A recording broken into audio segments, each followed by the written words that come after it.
It's amazing to me that we're actually here. We have set the great Erd Tree aflame. It's standing before us. Well, it is a boss. I don't know if it's the final boss. I assume it's not, though. Because when we last went to this save point area, just beyond, there was a set of brambles at a door that couldn't be opened. And Melina helped us burn down this whole puppy. So I assume we're going to go through this boss and then straight into the Erd Tree to a place I've never been. Now, before I actually wind up doing that, I just wanted to go on a trip down memory lane. Where, you know, once upon a time, we started Elden Ring. And this was the first moment seeing Limgrave. And it's just a beautiful sight with the great Erd Tree. And you also immediately see all these other minor Erd Trees around. This huge castle right before you. I mean, it was just incredible. And I remember just kind of following along with where it told me to go. Fighting the first nerd in the Groveside Cave. I remember going to the Stormgate right here. Which, by the way, is the name of Frost Giant's new RTS, which is just a great name. And I remember losing so many times to this giant. And I remember the first time I beat the giant, I thought to myself, I bet you that's not going to respawn. And it absolutely freaking respawned.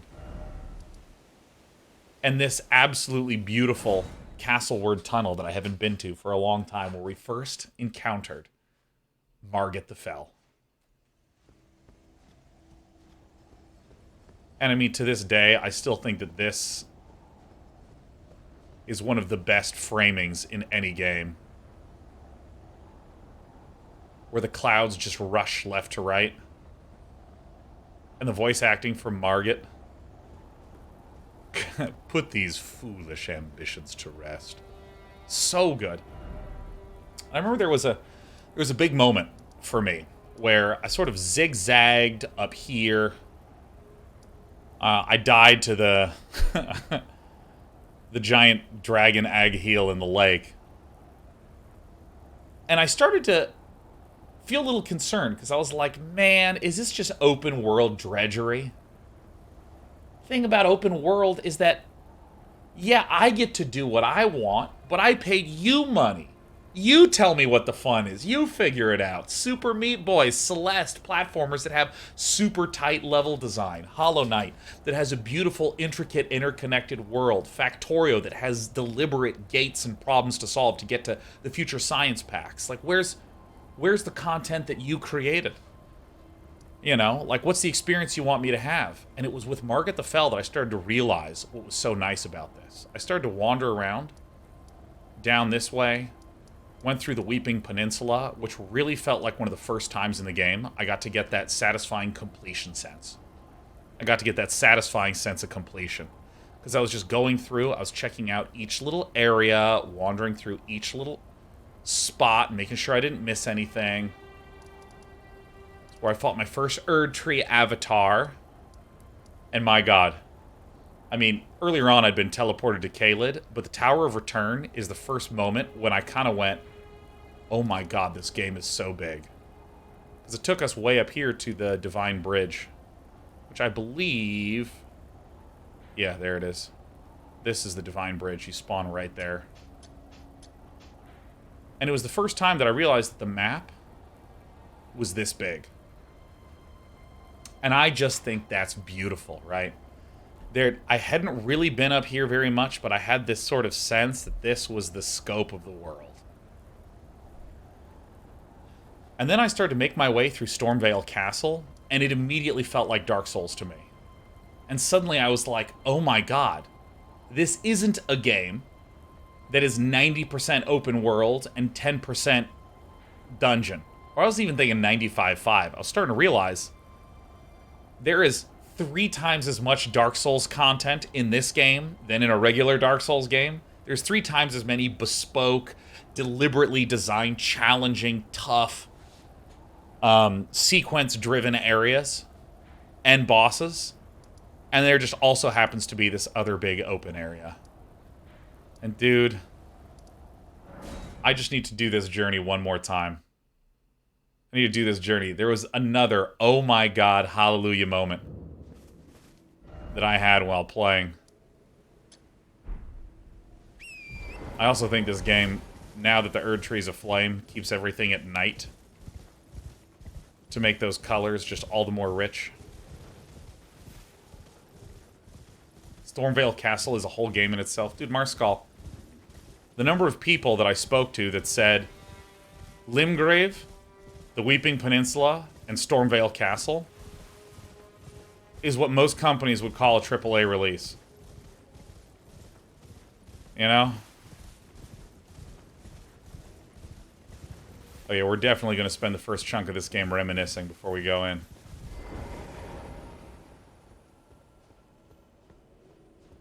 I remember this with such clarity. I think I even didn't go into here previously. I think I, like, ended a stream without entering into this spot.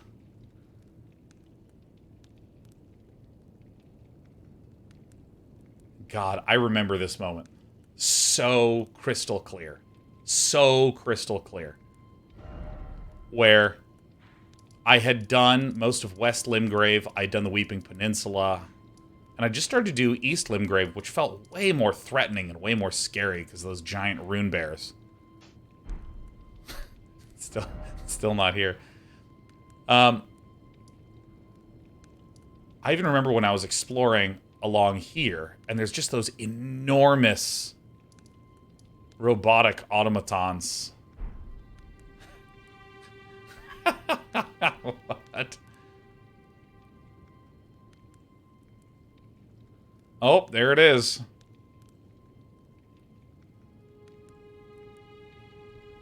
Yeah, oh yeah, some Lutefisk is correct. We actually did a poll where we had beaten Godric, and it was, do I want to go this way? Do I want to go, you know, over this way? I don't even remember what the options were.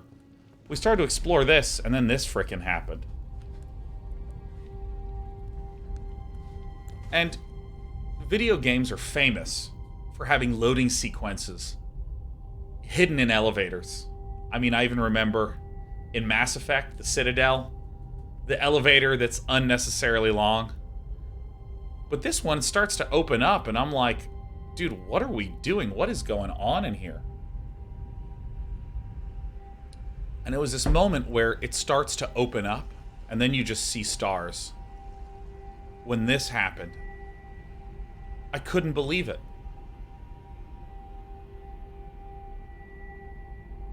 This is just one of the most amazing moments in the history of games for me.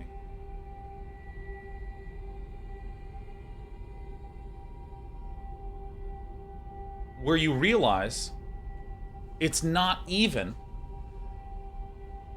that they were loading, it's literally that far down here.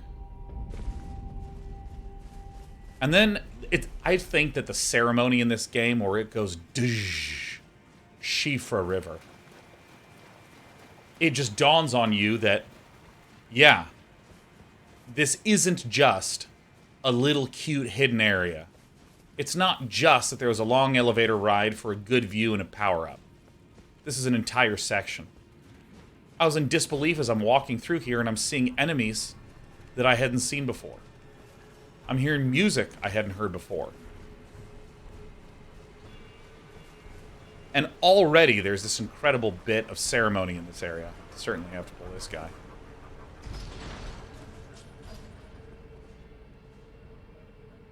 God, the number of times I threw my body off down into places like this looking for secrets. Happens like twice in this whole game. And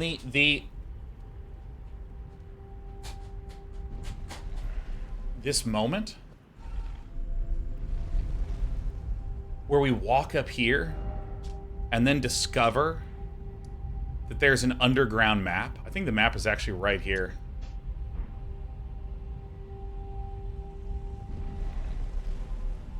Like, the framing of this is so beautiful. And this game just consistently does this Holy goodness, hallelujah moment. Yeah, there it is. There's the map fragment right there. Pick it up and suddenly realize that there's an entire world down here. There's an entire section, and it just opens up. And there's all those other little touches that I realize are extra brilliant. When you step into this beautiful sort of purple and gray and green underground with the teal neon spirit warriors, one of the first things you see is a place that I didn't get to for another 100 or so hours. My favorite boss fight of the entire game happened here at the Hallowhorn grounds, where you eventually get to the Ancestor Spirit. I thought this area was just beautiful. And then I remember working the way up to finally go through Caelid. I didn't do Liurnia second. My understanding is that you're generally supposed to do Limgrave first, and then you're generally supposed to do Liurnia second, and then a lot of Caelid third. And Shifra, now that I've had some experience with the levels, you're supposed to do way later. And I did not. We haven't done the final boss yet. And it was so crazy, this just anticipation. One of my friends said, all fun comes from anticipation. And I've been thinking about that so much with this game. Like, the anticipation of returning to the Celia Crystal Tunnel that's way out there. You know, the anticipation of, you know, when you have the map fragment, it cuts right about here. So you see that there's red. And then, when you're trying to work your way up, you have this wall blocking your view and these high elements. And then you reach Caelid, and you just see this horrid, poisonous landscape. I mean, it went from constricting your vision, constricting, to finally opening it up. You see this corpse of a giant here, right? You see the teeth right there. Here's the jaw. Here's the chest bursting out of the ground. More faces of giants right here. Eye socket, nose, open mouth.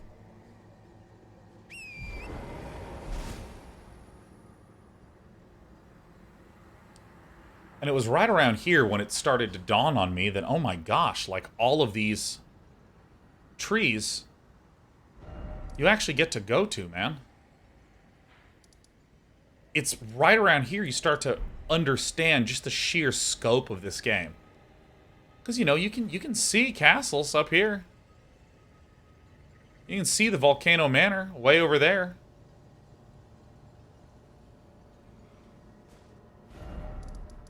And so, you know, I if you recall, I actually snaked my way all the way down here. Way crazy early. Way crazy early.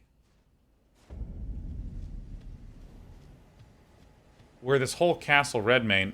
Where does this teleporter go to? I do not remember this one.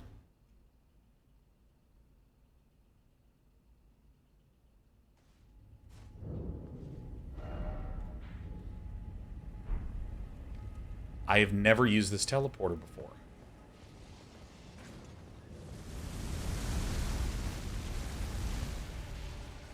What is this?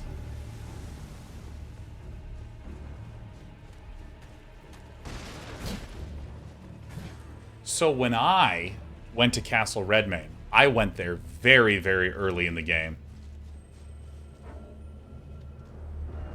I did Caelid in 2 parts. I snaked my way down the southern side and went to here. And then later, I said, you know what? I'm going to go to Liurnia. And this might be one of my greatest views in all the games. This view of Liurnia from the highway south. Wait, what are you doing here? Hello? Is someone there? My name is Hayata, and I'm journeying in search of the distant light. If I might be so bold as to ask, would you donate any Shabriri grape? My eyesight has been weak since birth, but when I eat one of those, it will lead me to my true... Oh, many thanks to you. Now I can feel the distant light once more. You are most kind. May the blessing of... What the hell? You are most kind. May the blessing of the... Okay. All right. This, to me, is one of the most insane views of the entire game. I mean, when that's golden light, and you see these, like, translucent trees towering over the landscape, and you see Raya Lucaria, you can even see way in the distance the manor. And because I had gone through all these challenging, difficult experiences in Caelid and Shifra, when I got to Liurnia, I was, like, way too strong, man. I was way crazy strong. And I started to try to work my way in an organized fashion. But there's a teleporter right here that I went to. Teleporter right here that I went to.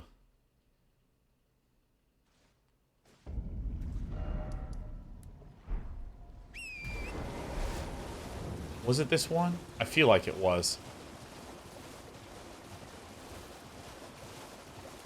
I got excited seeing all these various landmarks.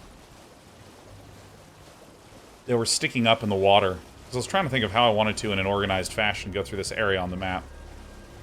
And I just went to some points of interest in the lake. Yeah, nice.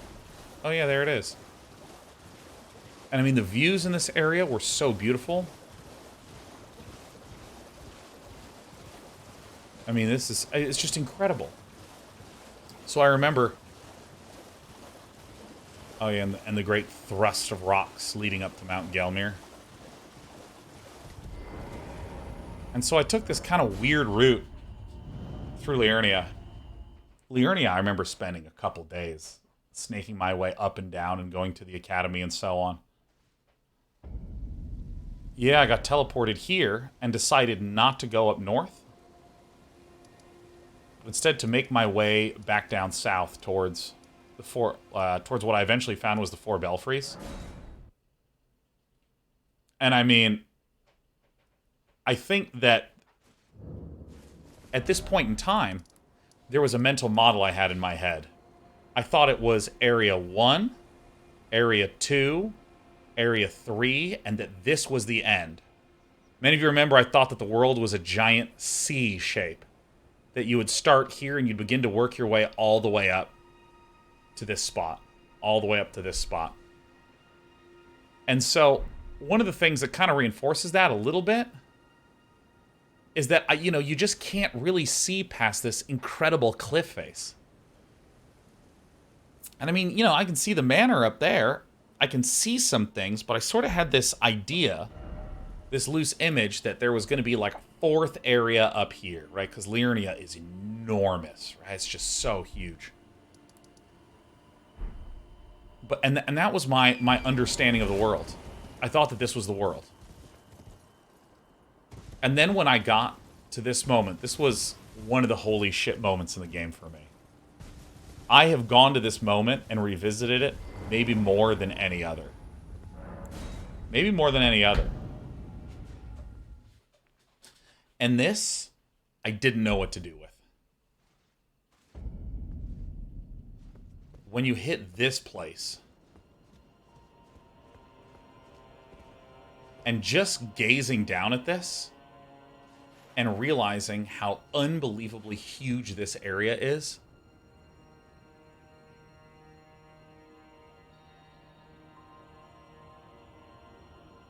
and you remember that moment when I did this? And I was like, you're so far away. You've literally gone from the leftmost spot to the eastmost spot.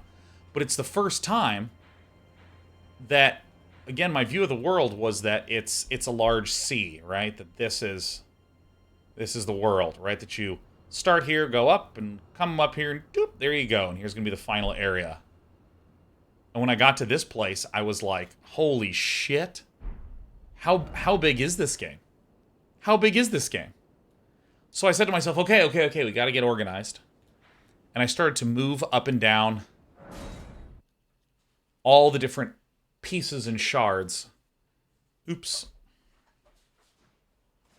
All the different pieces of shards. And I did this eastern shard last.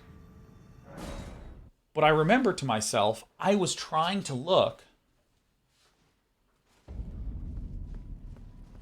for how to get up to this area. You know, I saw some objects lurking around. I wasn't exactly sure. So I just said, all right, well, let me just start looking for a spot. And then as I started to look around, I started to move this way. You know, you start to encounter swampiness. And I remember at this point in time, I was just like, man, I really have to make sure that these crabs don't kill me. Because they were still a really big threat at the time when I was wandering through here. And I think it was right about here that I kind of was like, wait a minute, where am I? Actually, how strong am I? Oh my god. Where I looked and I realized that I was underneath. You know what I mean? What a surprise.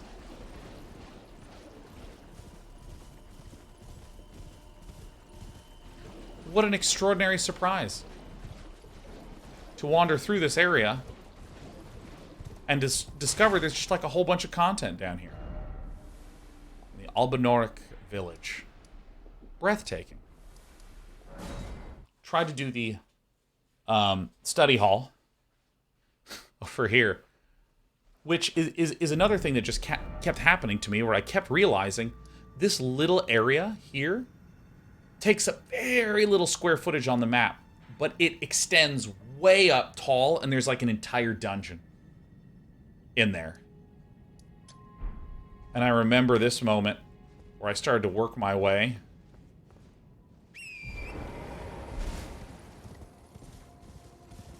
Just trying to clear things off. Just trying to clear things off. You know, there's these big rock formations that are all over Liurnia. I was just trying to find out how to get through. Foster says you watched Everything Everywhere all at once. And I totally get what you mean by everyone who made this movie was on exactly the same page. Right? Oh, it's so good.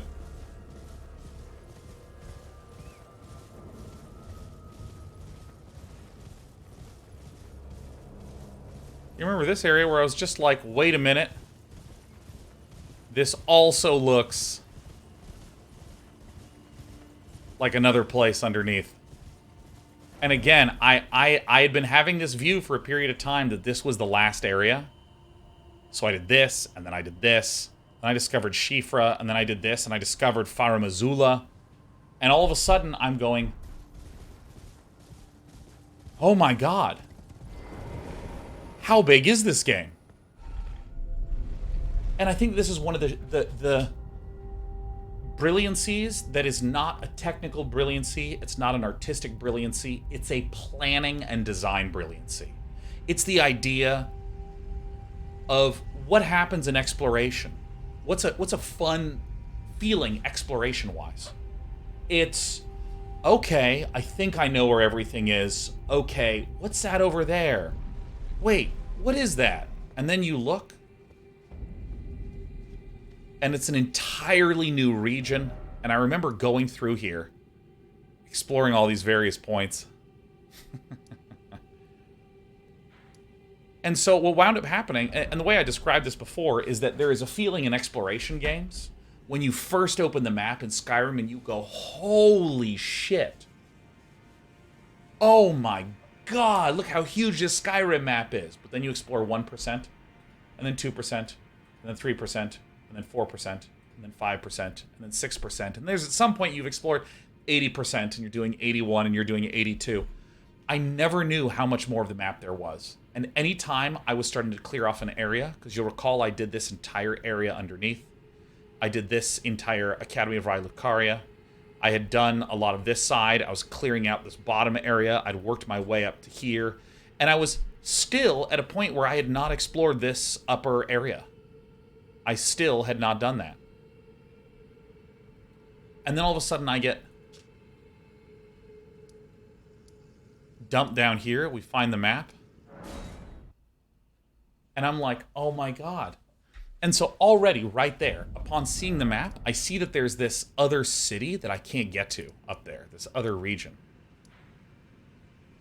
I literally do not know how to get there.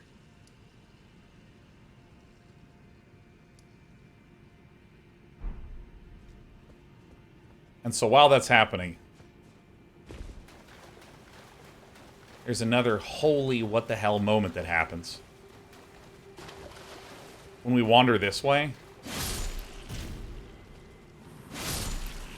This is esports.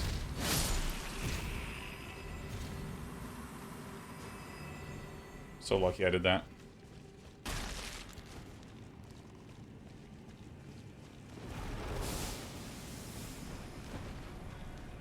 I mean, this, I think, is one of the crazier moments in the game. Alright, I gotta kill these guys, because hilariously, this guy can still fuck me up.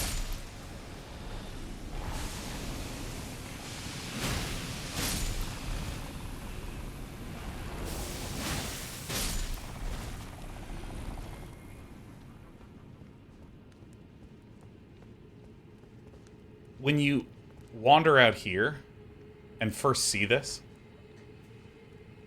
and you just realize how much more shit there is here, man. I mean, this is brilliant. And remember when I saw this and I went, wait, wait, wait. That rock structure, that's... Yeah, that is the Academy.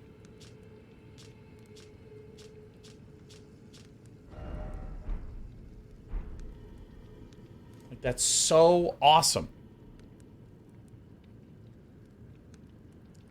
And little elements like this, where you just see these huge statues. Imagine if this was more subtle, right? Imagine if there was a tiny, hard-to-see cave there. You might actually think that, hey, everything that you see here is a new place. Which, though true, look at this. Everything you see is a new place, and then also something way more epic is over there. I mean, if you just look at the use of light... This is the most contrasting in terms of color. That sort of yellowish beige, where everything else is blood red. Spectacular. And so I went through a bunch of effort trying to clear out all this stuff, trying to figure every little thing out. And really, when I had gone through the Volcano Manor, and there were some weird quest lines, and I remember thinking to myself, like, okay, cool. Alright, I think finally I'm ready to go up, and I went up this ruin-strewn precipice, which again, like this whole area, working your way up along here, felt very Soulsy. And this, to me, I feel like was... I have a friend that always emphasizes the idea of a mid-story twist, a mid-game twist, a mid-game moment that really makes you recontextualize things. Favorite example is Final Fantasy VI, where there's an epic boss fight that seems like it's the end of the game. And then as it turns out, nope, you lose. What the fuck? Okay. Very well. So I remember I was sort of getting a sense of completion, right? Because I knew that there was Caelid. I think I actually went back and did most of Caelid. I can't remember exactly where I did that in my journey. But I remember doing most of Caelid here. And but I sort of had that feeling of, again, like, all right, I think I now see, again, my theory was that, okay, I've done a lot of this, There's Grail's Dragon Barrel, I'll come back and do that, done Limgrave. Hey, when I get here, this is what the map should be. It should be like a C. I don't know what to think about Farum Azula, but it should be like C-shaped. And I remember when we finally went up here, and you'll notice it's the same sort of pattern that we had when we walked up to Caelid. You're going up so you can't see over the crest. And then when you get over the crest, you see this beautiful view. But it was really when I got to the edge here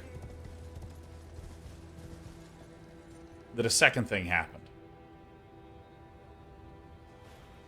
You can see fucking all sorts of shit up on that mountain, way in the distance. I mean, it's incredible. And I remember I was really eager to get to the main city, so I kind of just sprinted there. And I think I even remember when we got into... when we got into Lanedell.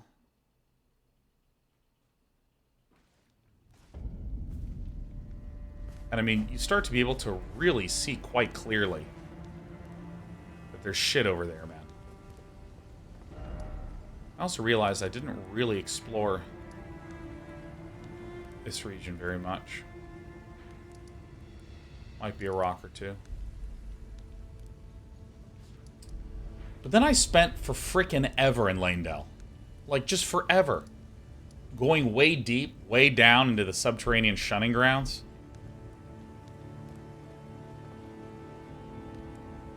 I mean, the city's now burnt to shit.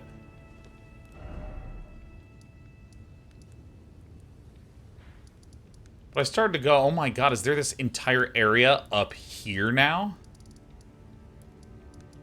And then, at some point, we went crazy and tried to do Ronnie and Rena, or whoever it was, and we found this way to get to Ainsel River, Maine. Journeyed through here, went through, like, the Lake of Rot. Beat Astel, Natural Born of the Void, couldn't get up here. I don't even remember how I beat this quest. I just remember going through and just going from one person to the next person to the next person. Oh yeah, I guess that was part of Rena's shit. Ronnie's shit, whatever it is. I couldn't believe that there was, like, all this stuff down here. Oh my god. You know, it's so funny. I literally forgot my favorite moment of the entire game. I literally overlooked, like, we did Radon before we even got to Lanedale, right? We're going through this, like, whole area and fighting this. And then the comet flies through the air. And I had spent so long trying to figure out, how do you get here? How do you get here? How do you get here? How do you get here? Oh yeah, D. I remember you. We spent so long trying to figure out, how do you get here? How do you get here? How do you get here? And then there is a hole that gets blown open in the ground.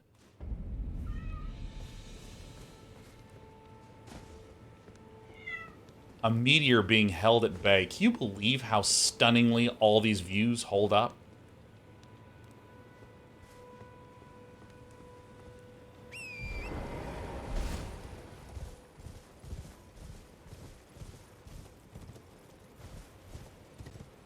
I mean, I wanted to cry. It's just the most beautiful thing. In fact, I'm just going to go down this journey again, man. Can't stop me from doing horse parkour. I mean, what just a stunning transformation.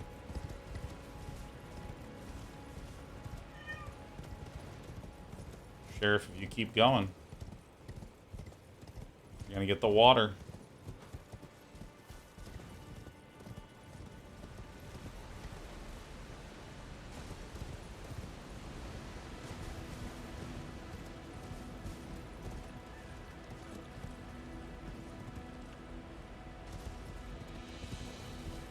Oh, do you remember?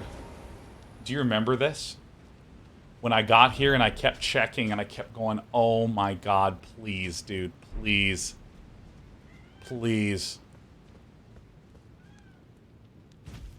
And this doorway, and look at how heavily misted they make this doorway. Just to make it that much more dramatic. Is there something down here?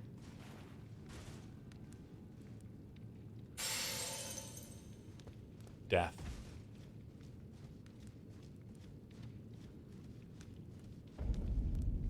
Oh my god. And then I realized that this was going to connect over to here. Oh my god.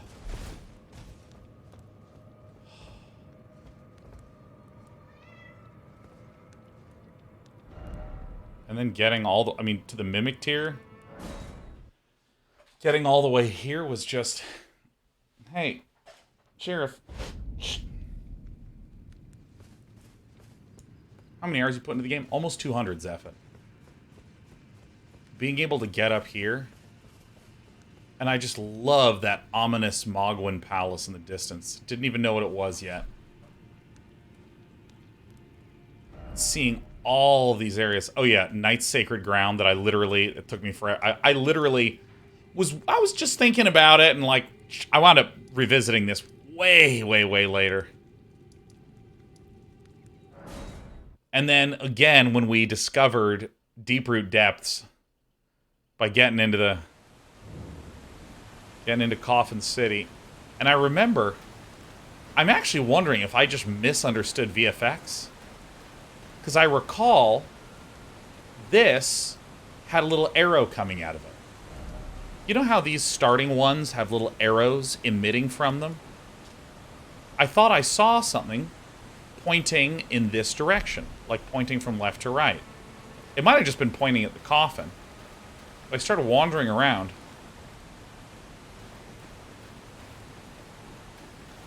Got into this, and dude, this is way back when I think I was still wearing Lionel's set, because I came back and defeated the Twin Gargoyles later.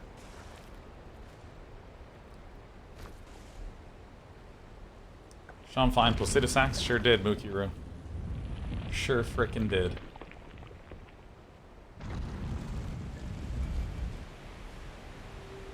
So chance for action seeing Coffin get in? Hell yeah.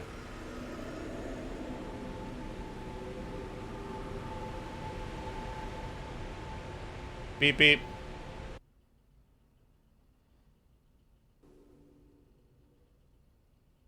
And I mean, like, a lot of things kind of happened at a similar period. I started to realize that the Altus Plateau was not the end, but was actually more of a halfway point. I started to realize that there is so much more stuff. No, I know. When you get to Deeproot Depths, and then you go, where am I? Oh, I'm way over here. Oh, my God, it's just beautiful. And I remember skipping past most of the Altus Plateau and saying to myself, all right, I'm going to go straight to the city. And I was in disbelief at the just insanity of this view. I mean, it's still so beautiful.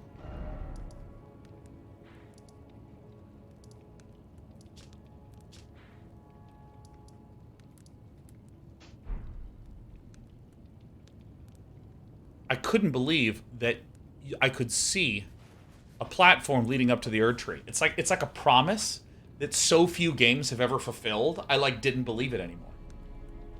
I didn't believe it. I was like, you can go. You start the game seeing an enormous tree that's towering over everything, and you can go up to it and touch it. I mean, most games have some incredible, amazing monument, and it's just there to be cool and incredible and amazing and in the distance. And I remember after beating most of Lanedale, I said, okay, I gotta clear out this Altus Plateau. I cleared out the Shaded Castle, and I remember trying to run up to this bridge here to try to just get to this manor, and realized that you can't get there. So I went back to the Seethe Water River entrance.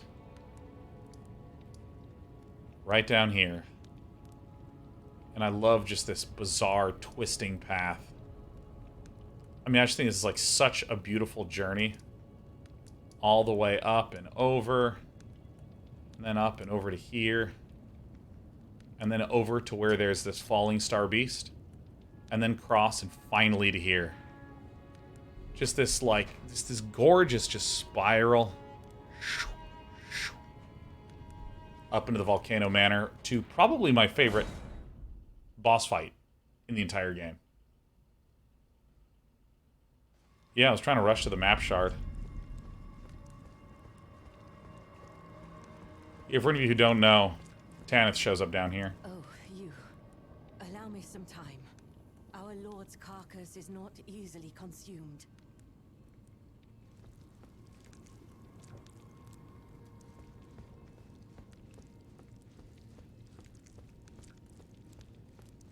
Very well. Together.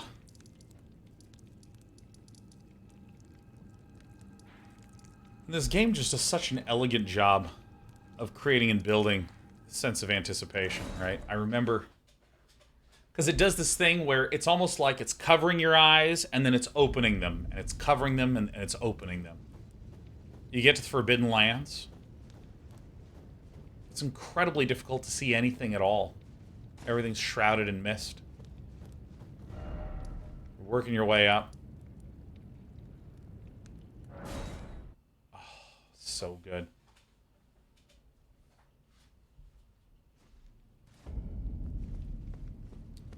Finally work my way up here. Oops, I meant to go to this one. And it's just crazy when you finally get up. No mist whatsoever. It lets you see far off into the distance. You can, like, see the tree.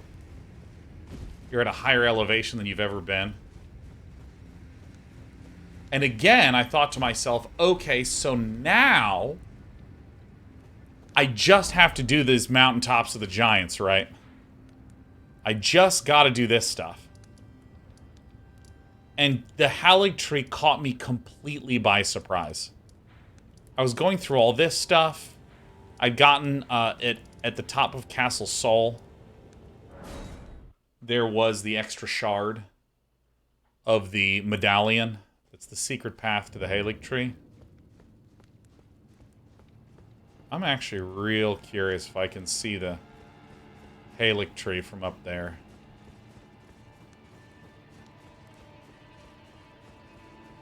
Going all the way. Oh, fuck.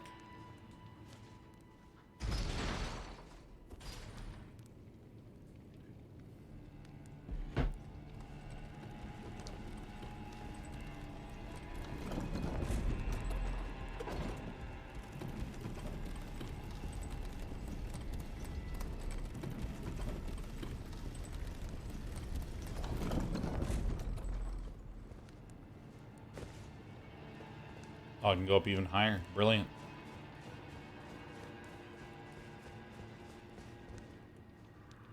Lord Mikola, forgive me. The sun has not been swallowed. Our prayers were lacking. Your comrade remains soulless. I'll never set my eyes upon it now. Your divine Haligtree. Holy shit. I had no idea you could see it from here. That clearly.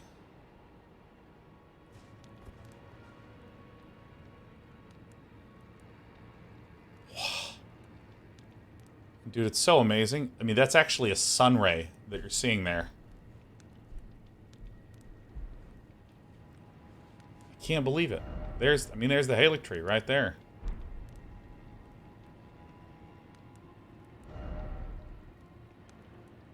You saw it, thought it was a minor Erd tree? Yeah, I just didn't understand. I just didn't understand. Oh, and let's not forget some of the other greatest hit moments that occurred in this game. Garank at the Bestial Sanctum.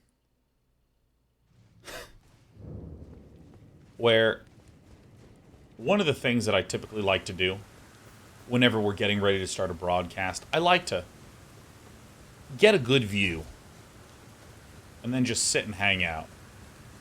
There's a couple spots that we'd been going for. So I wanted to go out here because Garank's spot is pretty high up. Right, so we can get like a nice view of a lot of Caelid and stuff. We can get a nice view of the Erd tree. And as we were here, we accidentally noticed. Hey, I think I can actually land on this. And I thought that I had maybe found something on accident. Uh-oh. Nope, I live.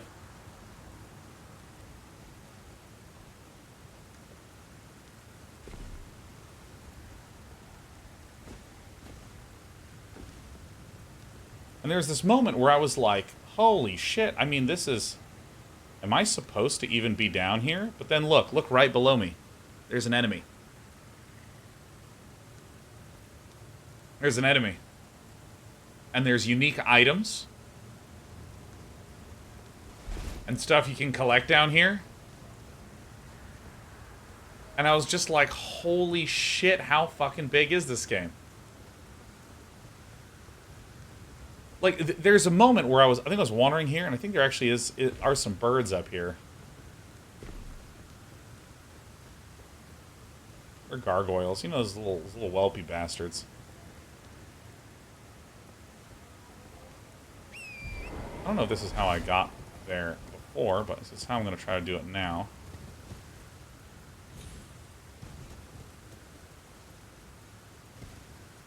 Yeah. Uh-oh. Alright, well, there you go. I don't know how many souls I lost, but I don't really care.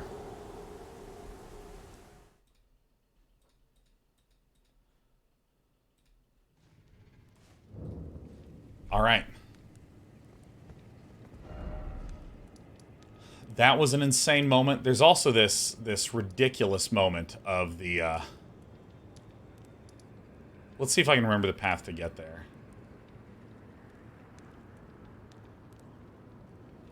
It's kind of a long path to get there. But, like, subterranean shunning grounds that are incredibly easy to find. Or, excuse me, incredibly hard to find. Once you get there, there's an elevator that comes from way, way, way, way up there. So you're actually getting crazy deep. Crazy, crazy, psycho, ridiculously, stupidly deep.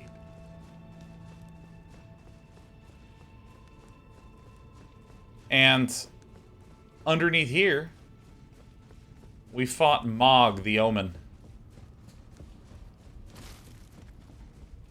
And then sort of accidentally, we're trying to jump around, discover that there's a hidden path down here that's sealed by Morgoth.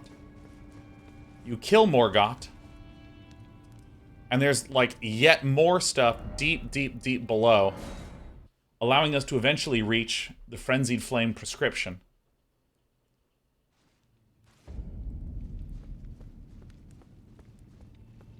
Which is this crazy spot way, way the hell below. I don't even know how to open this now. But this was a ridiculous moment for me. And then, because we've gone so far down, there's actually a secret path and secret walls here that eventually connect to, believe it or not, Deeproot Depths. I mean, it's just unbelievable. And my god, I still remember trying to get through Ordna Liturgical Town and asking to myself, man, I'm seeing this bridge. Do you guys remember this when I went, man, here's a bridge. Here's a bridge. Let's see where it goes. And then I went, wait a minute. Is this an area? I thought this was a map doodad.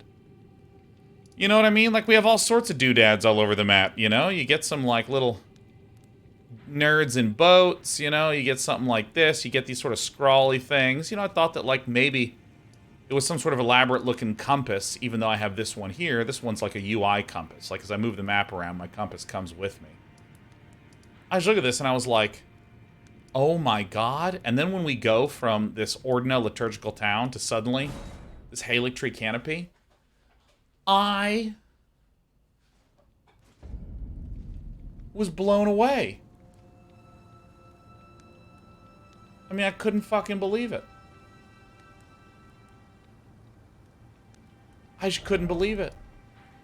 And then I thought to myself, alright, well, we're going to work our way all the way over here, finally to the Forge of the Giants, finally to the Forge of the Giants, finally making our way up. You can't quite see crumbling Farum Azula from over here. But we lit it on fire, and I said to myself, I bet you there's maybe a secret path here. And, like, literally, there's no secret path. You just fucking wake up. Can you actually teleport to here? No. Then we finally make our way to Farum Azula. I mean, this is crazy. Oh, I even forgot another what the hell moment in the game.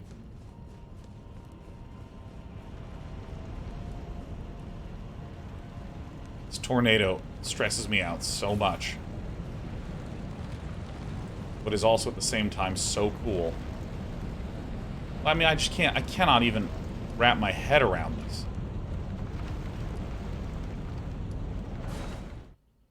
We wound up fighting Garank, with some sort of Malekith the Black Blade. We found a secret path to the Dragon Lord Plasudasax.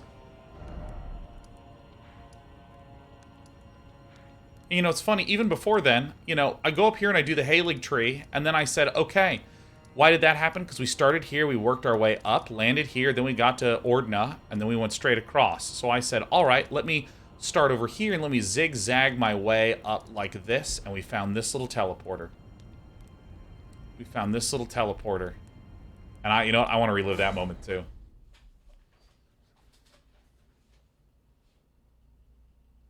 I'm going to it.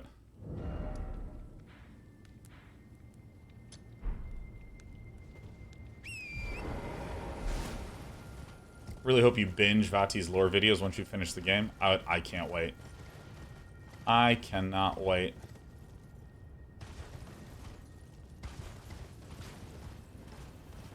Just the way they don't let those glowing beacons be affected by the post-processing very much.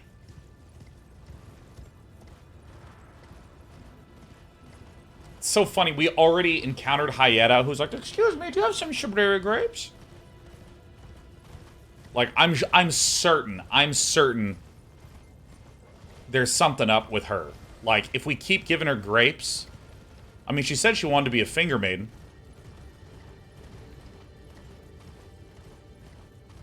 I don't know if that means she's going to be in the round table hold, but there was also talk of the 3 fingers. Do you remember this? Look, it's coated in blood. I didn't even notice that before, but it's coated in blood. It's coated in blood. And remember when this happened? I went, oh my god. I know that music. I know that music.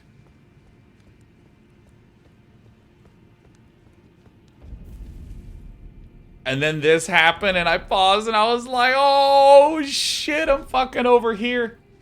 I was shocked because, I mean, you only see this cliff face and you see some rocks. It never occurs to you that there's, like, this entire area over here with just this enormous lake of blood. Unbelievable. We defeated Malekith, we defeated Placidusax, we went back to the Ashen Capital, worked our way up. And now that means it's time to become Elden Lord?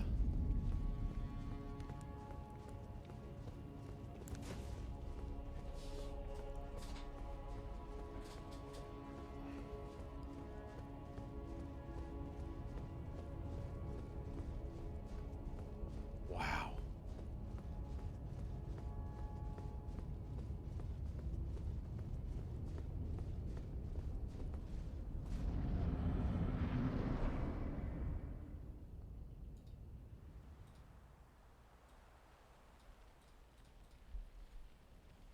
Who are you?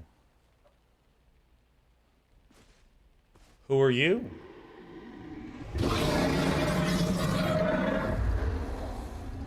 It's been a long while, Morgoth.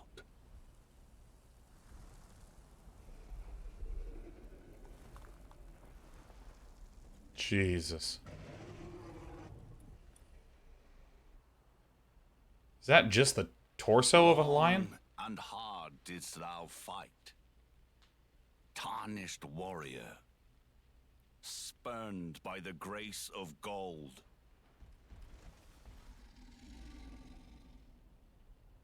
Be assured, the Elden Ring resteth close at hand. There's one more thing I wanted to see, which is that guy I kept pumping seedbed curses into.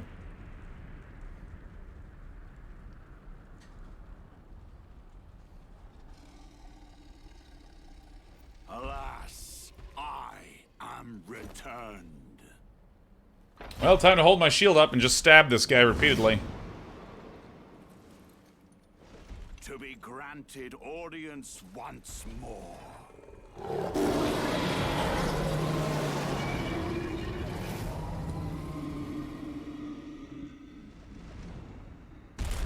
Seedbed? Does he mean death root? No, no, no. I mean the seedbed curse. As Godfrey, the first Elden Lord. Wasn't he, like, not the first Elden Lord?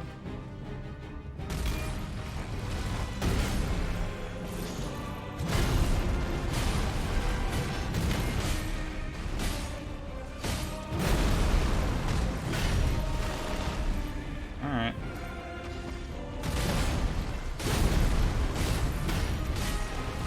I mean, I know I'm gonna cheese this guy. It's part of the reason why we did a recap, man. Look at that rad dragon. Oh my god. Not rad dragon, rad lion.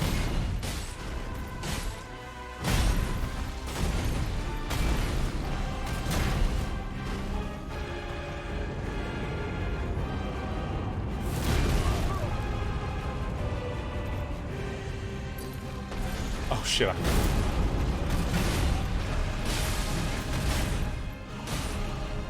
Kind of taking my sweet time with this. Because I remember with Morgott, I killed him so fast.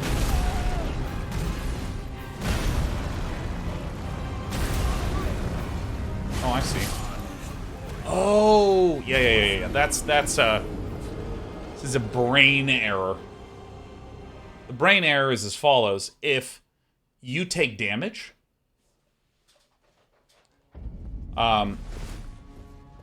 and then, so I'm holding my shield button. If I take damage and I go like, oh, if I'm still holding the shield button when I stand up, I won't be holding the shield.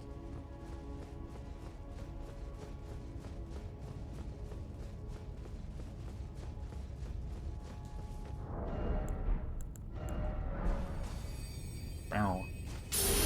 You know what? We're standing up. If I'm to be Elden Lord, have I really lost 2 million runes?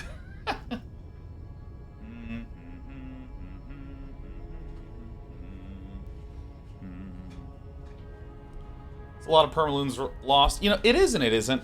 I think that the perma-loss of runes in the game is a way to actually keep the balance in check.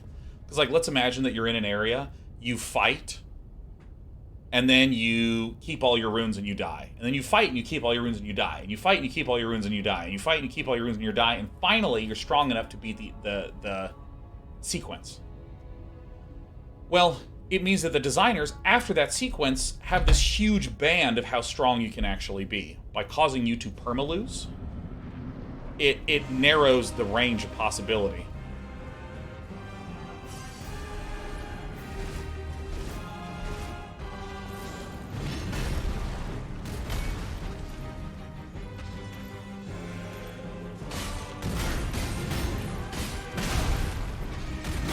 See how I lift it up and then my little releasey?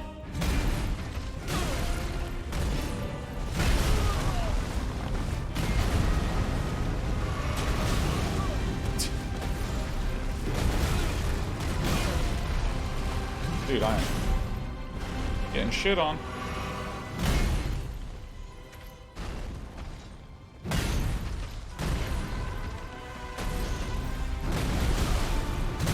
I just realized that's the same stone move that the Crucible Knight uses.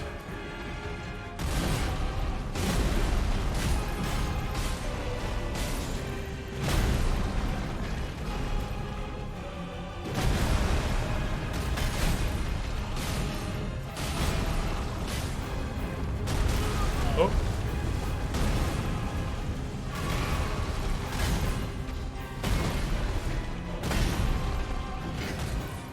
Bob the SV says Godfrey dislikes the player, but really hates the ground. He's empowered now. See, I had to lift up on my block and then press it down again at the proper time. I'm not saying that is like a high skill maneuver. It's pretty fucking basic. Oh, okay. Very well.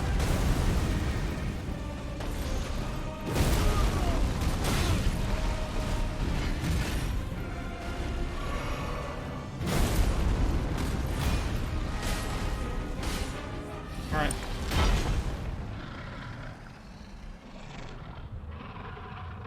I feel like I've been told the name of this lion guy before and I don't remember. That will be all. Thou didst me good service. Sirosh. Sirosh?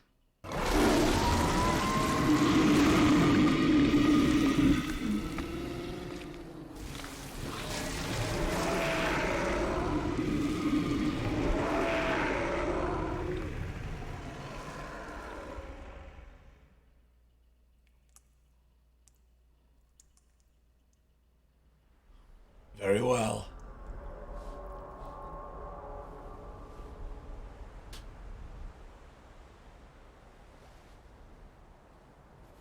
I've given thee courtesy enough.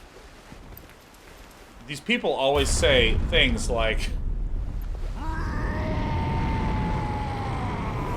courtesy. It's not. I really think discourtesy is not what this is about. The name's Sarosh. I hadn't heard before. Now I fight as Horalu. And I think that I'll kill you. Alright.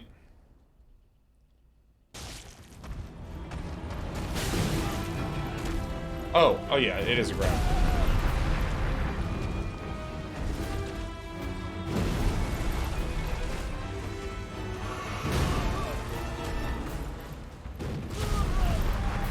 Alright.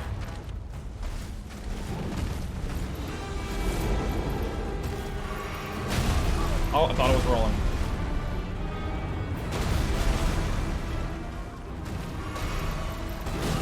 Oh, man.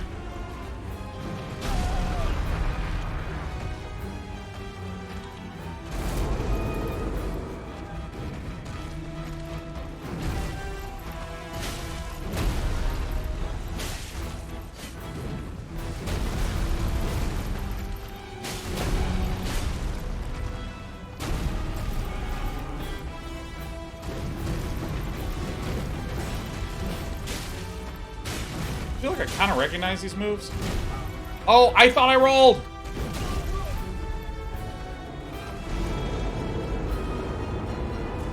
What the fuck? Okay. Maybe we need to jump at that point. I died.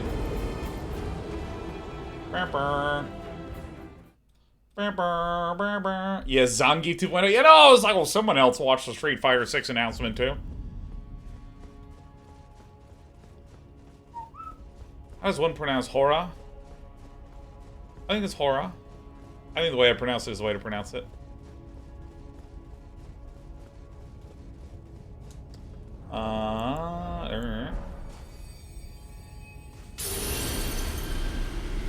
Now, before I go in there, before I forget, I want to see what's going on with our sick boy.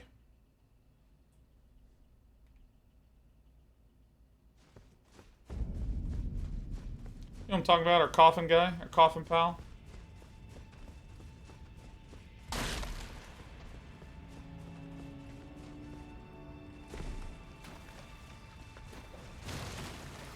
Our sickly guy who's just like stuff germs into me, and I'm like, you got it, man. I'll be back often. We're gonna pump you so full of curses.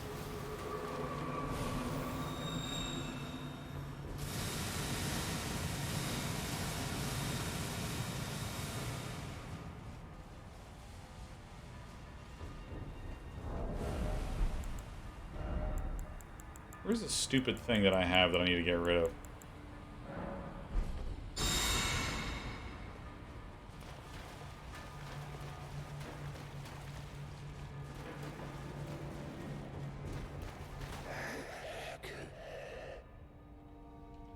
Fascinating! Very good! Alright, whatever.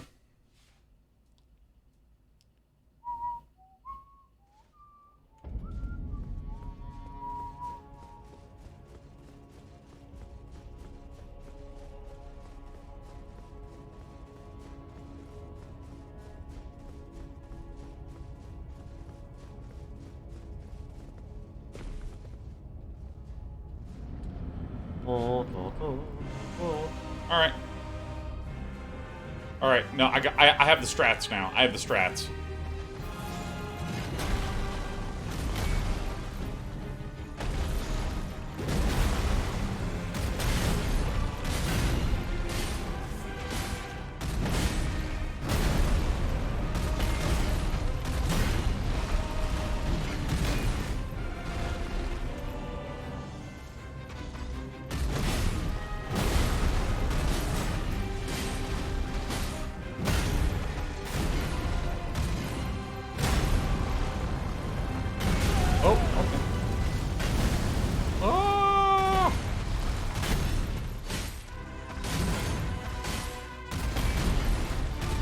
Listen to that brass. It's so good.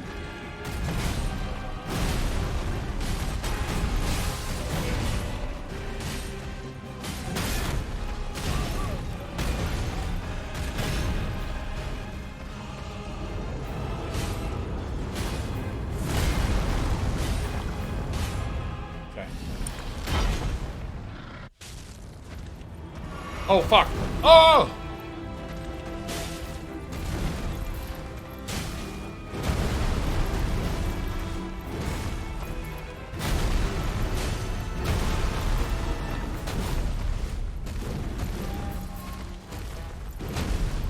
This guy literally looks like a Street Fighter character. Oh, I forgot that was a throw.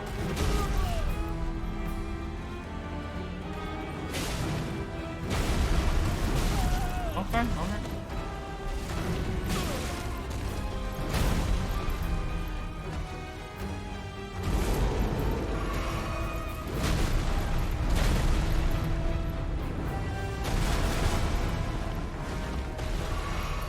Oh, fuck.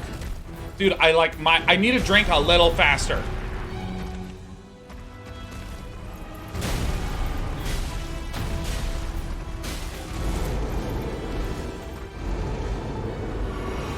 Now, is this a 100 to 0?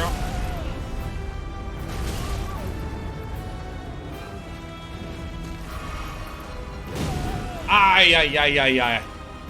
Dude, I just gotta, like, start fighting him more. Alright, we're getting camera souls here.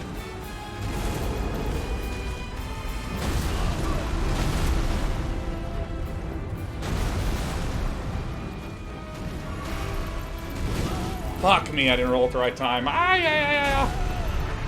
Oh, he has so many throws.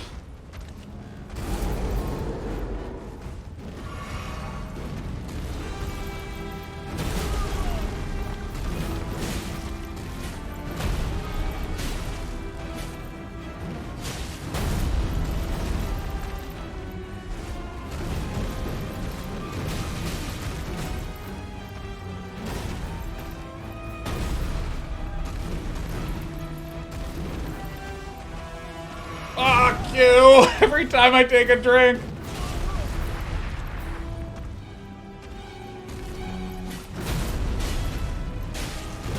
Oh, that's a throw.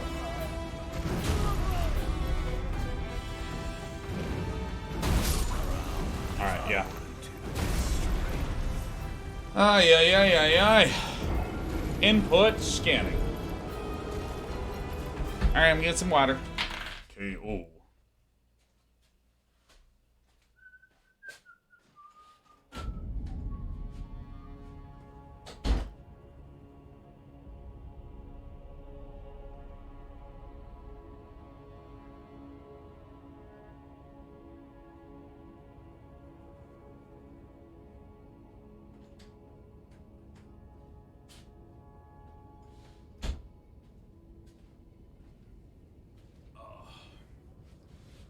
Very well.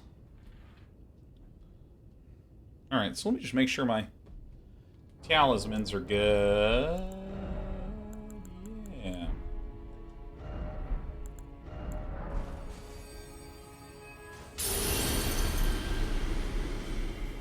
I feel like Horaloo has been talked about before.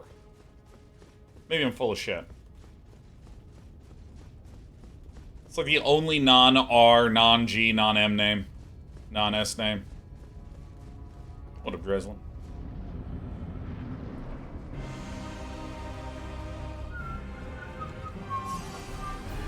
He was mentioned? As far back as the intro? Yeah, maybe that's where...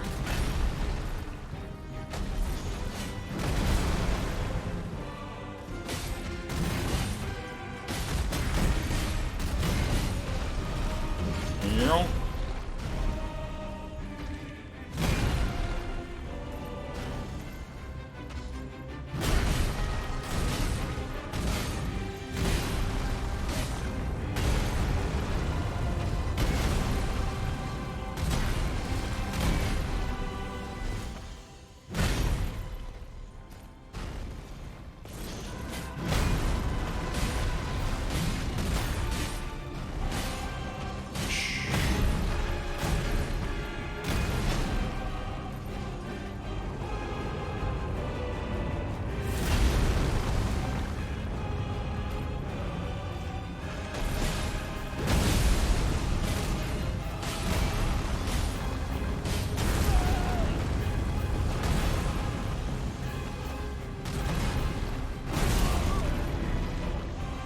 Weird, this fight is so incredibly crystal clear what's happening in it.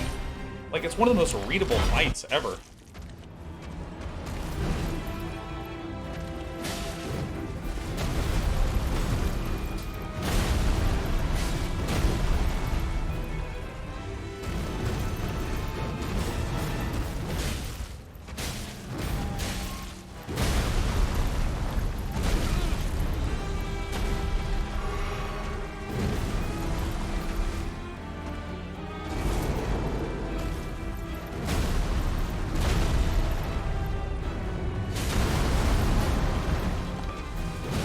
Fuck.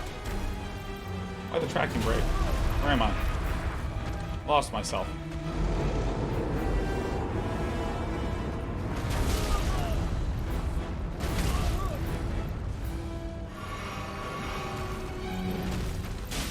Oh, that's a throw. Fuck.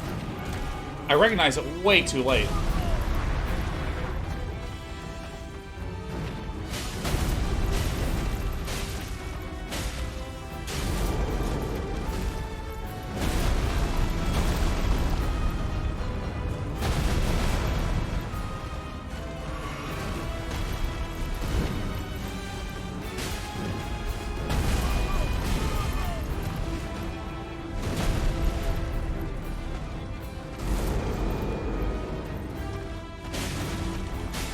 We got it. Tarnished. There you go. Thy strength befits same crown.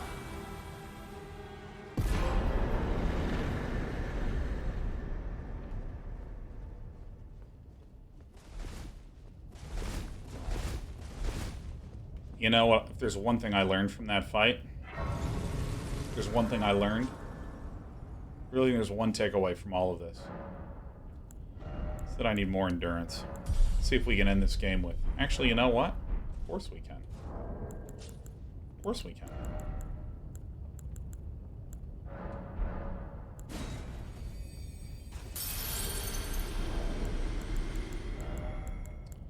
Only 30,000 in that one. Let's go ahead and just use it for souls. Didn't read it, of course not. Yeah, I mean, I already know all there is to know. Let's go ahead and do this.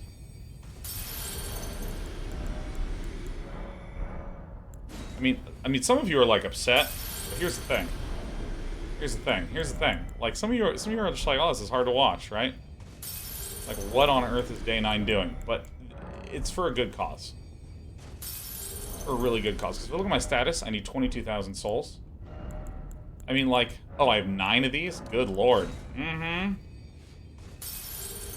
Look, let me show you why. Because now our endurance is 69. This is the game. Nice. Oh.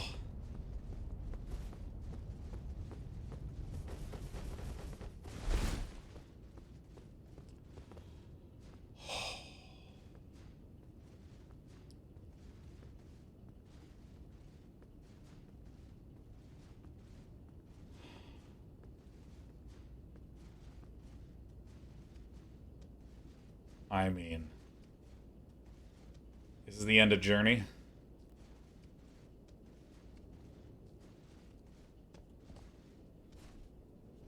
Hey, Brambo13, thanks for the 5.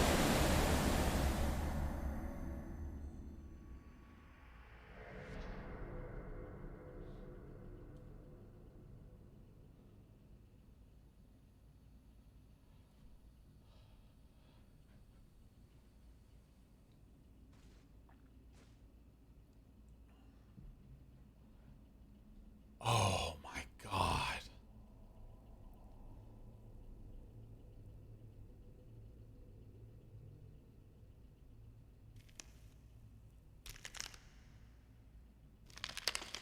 It's America.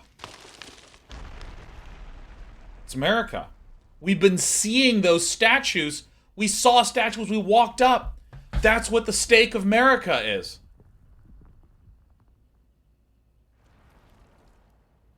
Holy shit.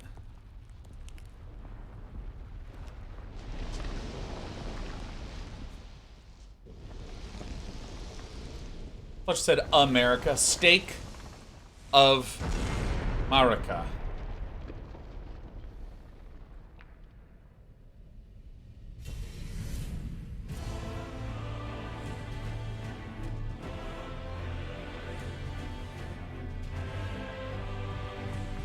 Oh my god, look at that black shadow. Oh my god, that is badass.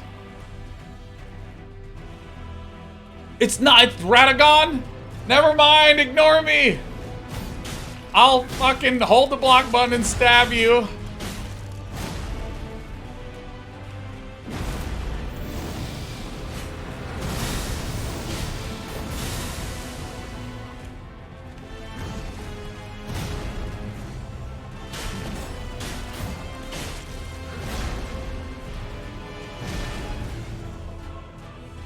Hold on, I'm gonna go up and I'm gonna block. I'm gonna stab, stab, stab.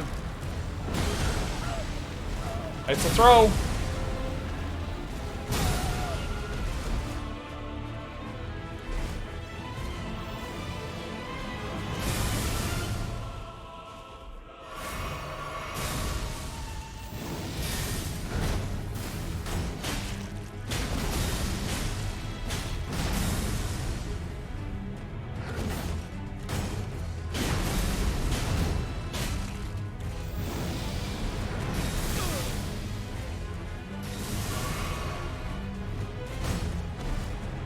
Dude, it's this golden order magic.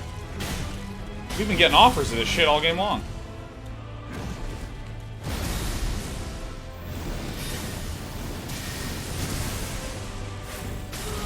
Oh, dude.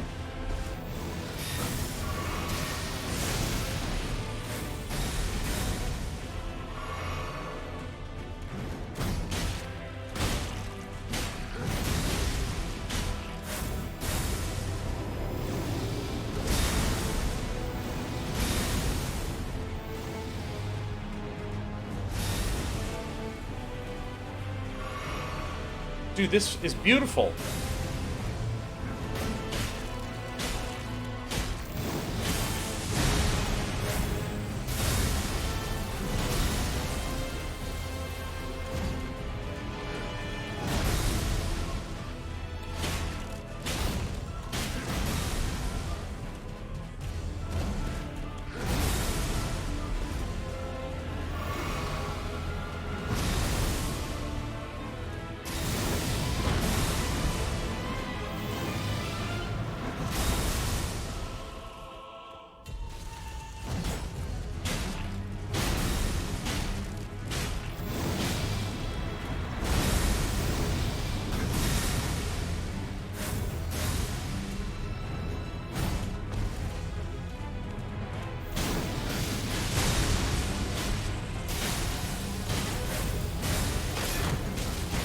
Holy shit.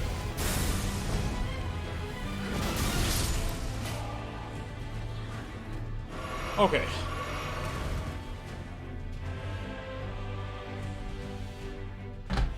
Whew.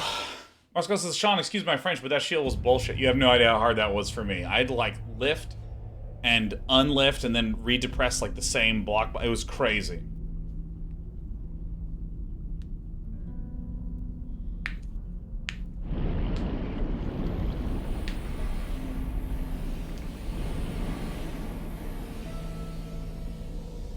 Holy shit, it's the starting music.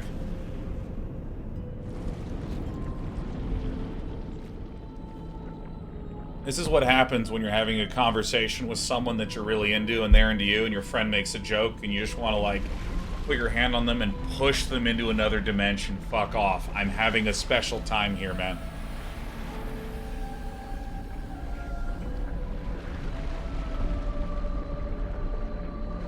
What an extraordinary reference to the other Miyazaki.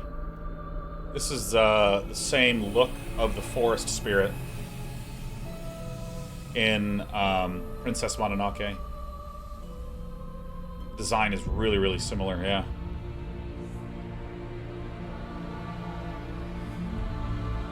Oh my god, that's beautiful. Holy shit.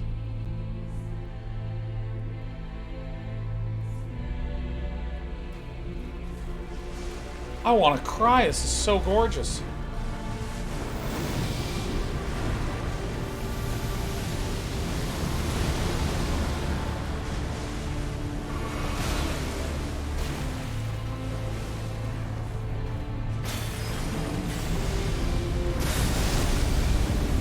Very well.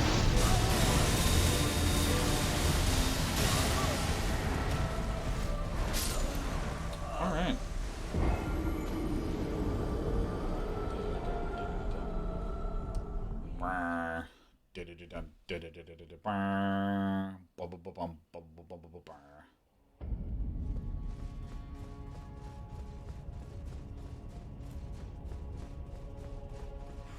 Yeah, that grab.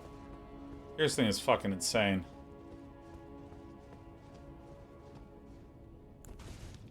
Look at that. Recognize it?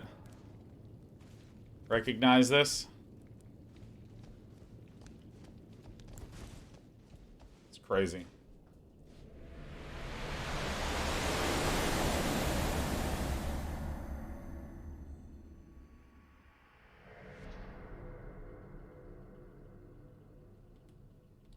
Oh shit, we have to do both. Alright. Fuck.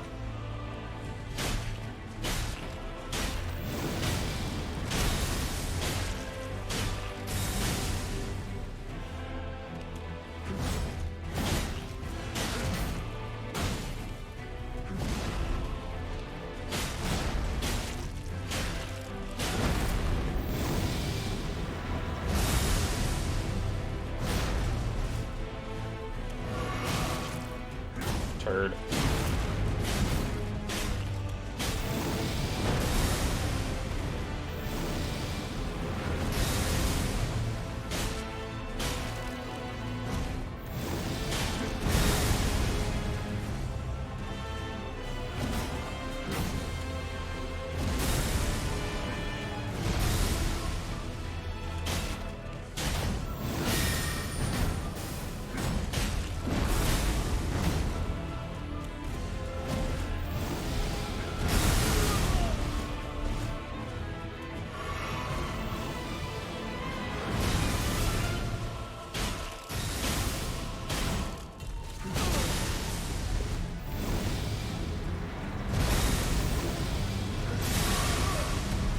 You know what? Fuck him. I don't even give a shit.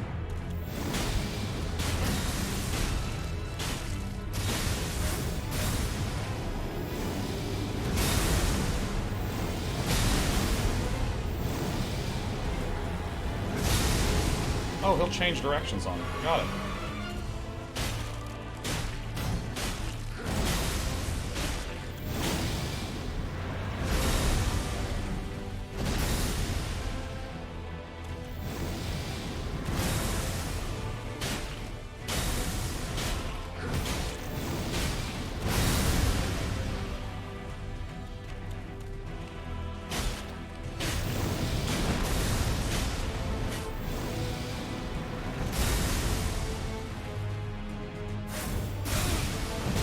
Oh.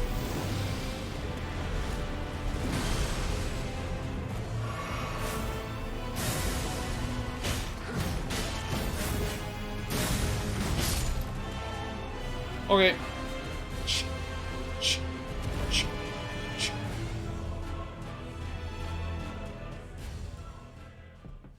All right.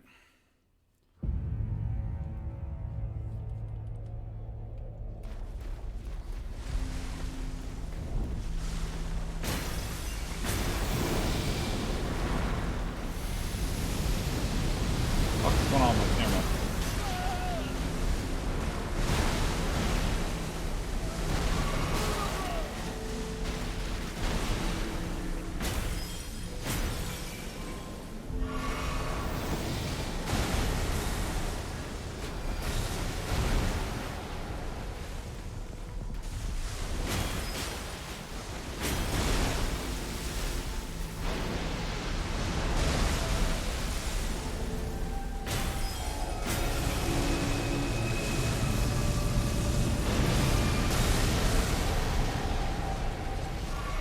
Jesus Christ, that's incredible.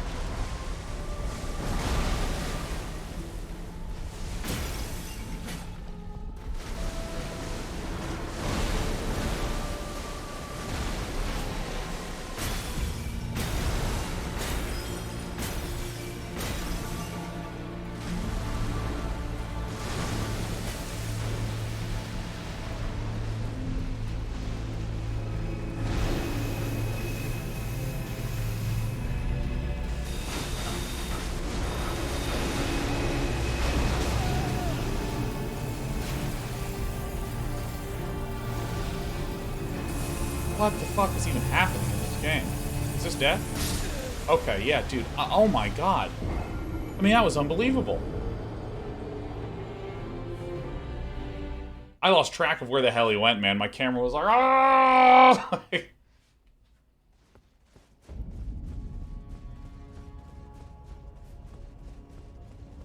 That's incredible.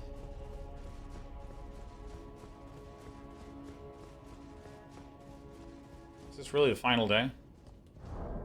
I mean, like, here's the thing. If there's another zone that I haven't been to, then I don't know. I don't know what to say.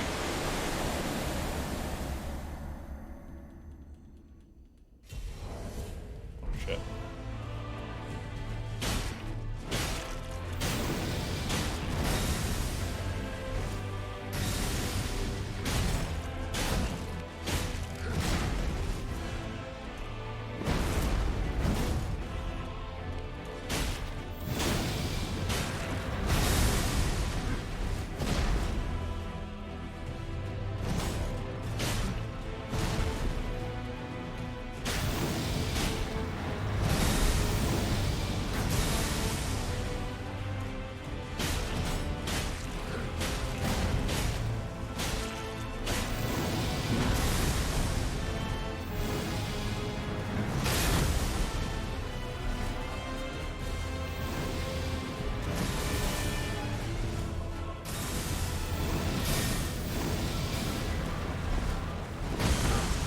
Alright, I think I should run away from that attack.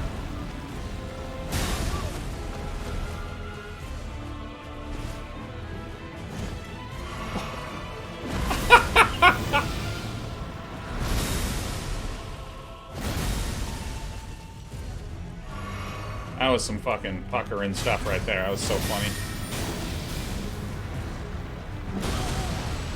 Ah, I rolled too late.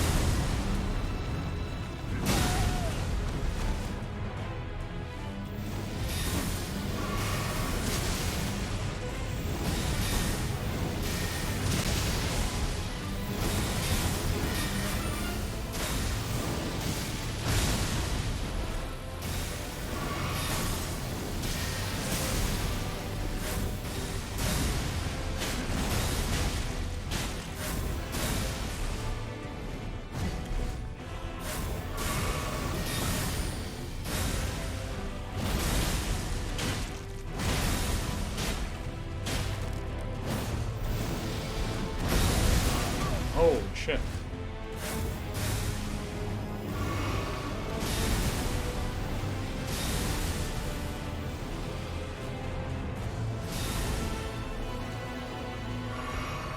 Alright, back to full health.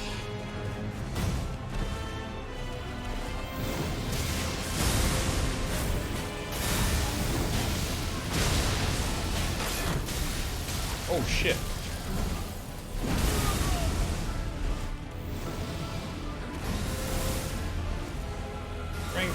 Shit.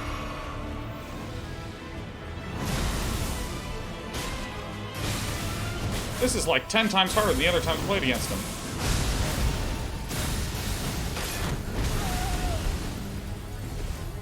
Just drink.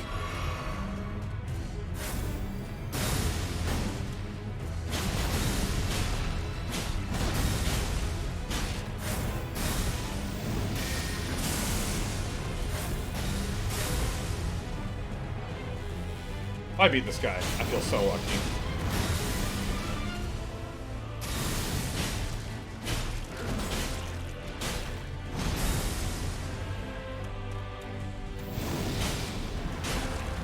Ah, fuck me. huh, whew, huh, whew.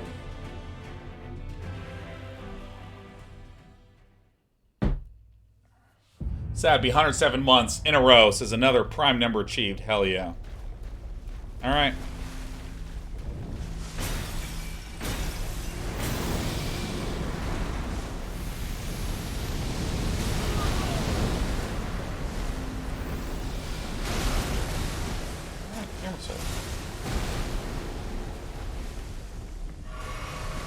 Can't see shit.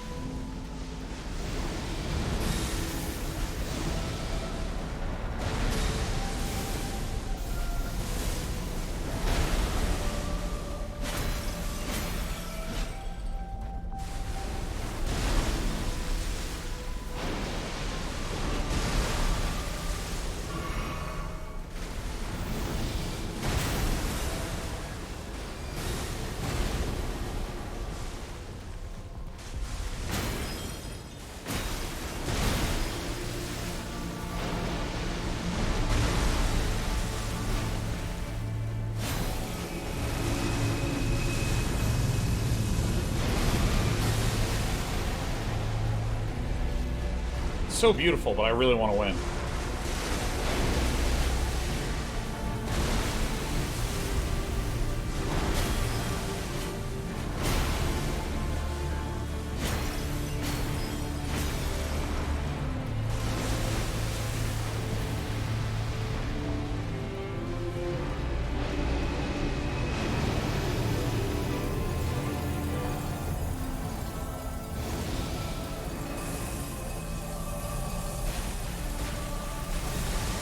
I figured it out!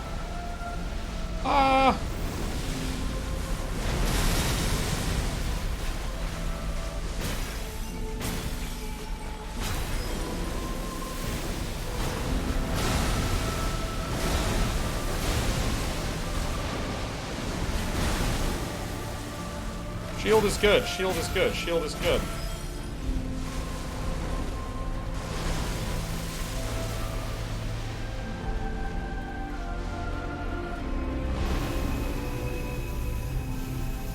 If I run, can I avoid them?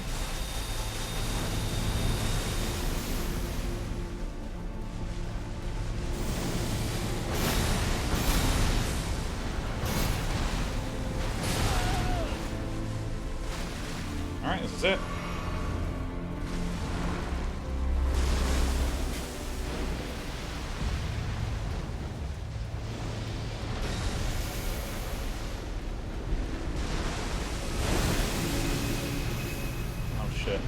Run!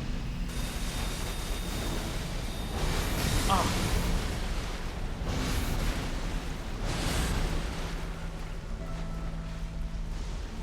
I don't think we got it, but I'm trying. Okay, fuck. We really need to go sideways. Jesus. Oh! Jesus. Jesus, Jesus, Jesus, Jesus. That is tough as fuck, man.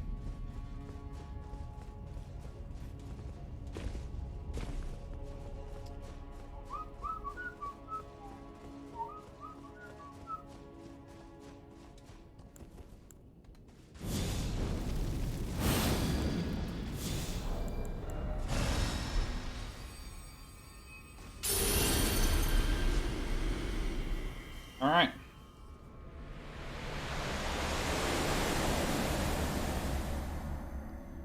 How many bosses you felt like got easier in the second half? I don't know. I mean, the bosses that were easy in one half tended to be easy in both of them. I can't even think of a single one that...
Oh yeah, that's a delay on that.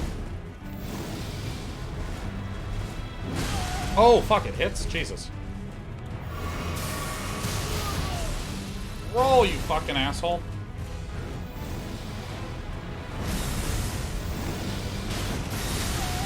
Oh, okay.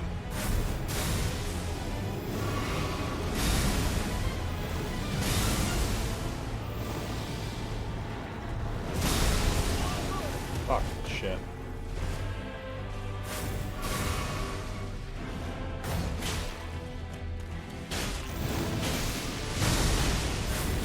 Run, nice face.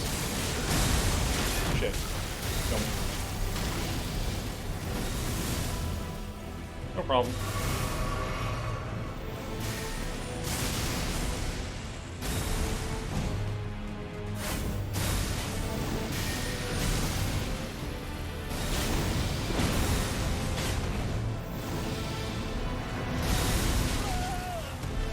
I think I need to do a later roll from farther away.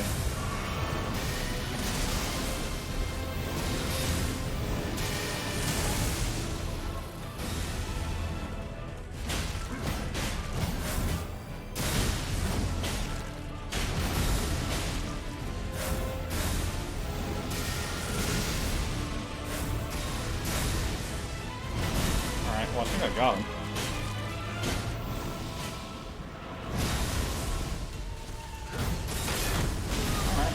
Maybe die.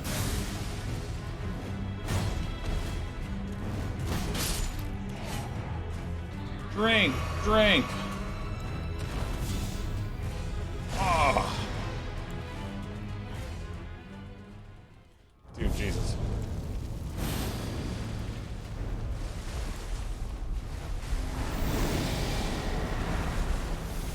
Fuck, game. Dude!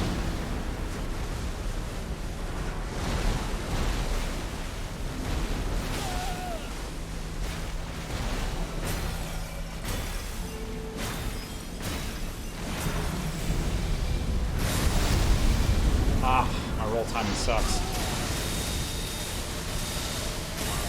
Ay, ay, ay, ay, ay.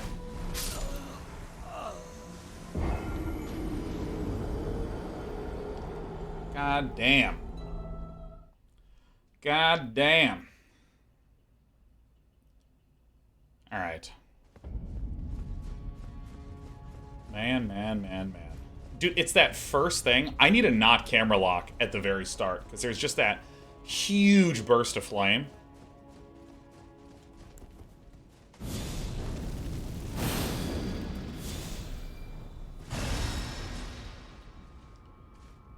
And, like, my camera's just wiggling all over the place. I forgot to use a,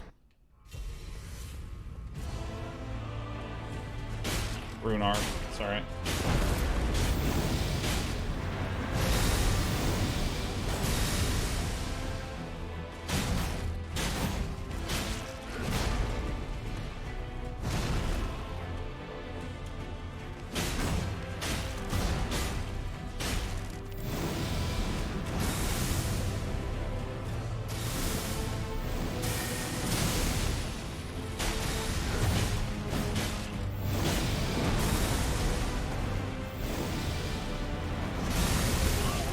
Yeah, if it's farther away, I need to do a later roll. I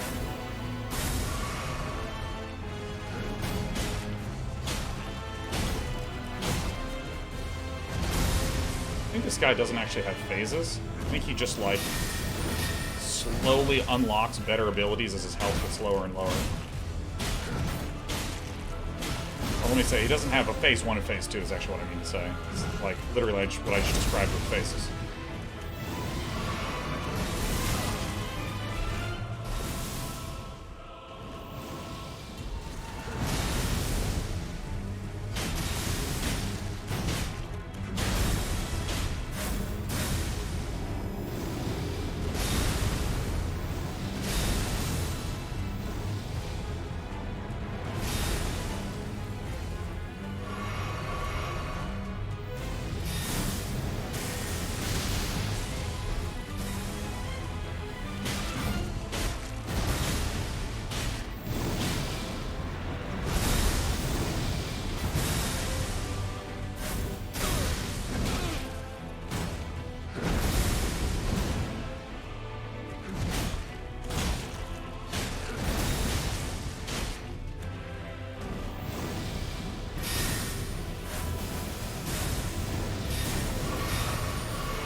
Fuck you, game. Alright, Jesus. Jesus, Jesus, Jesus.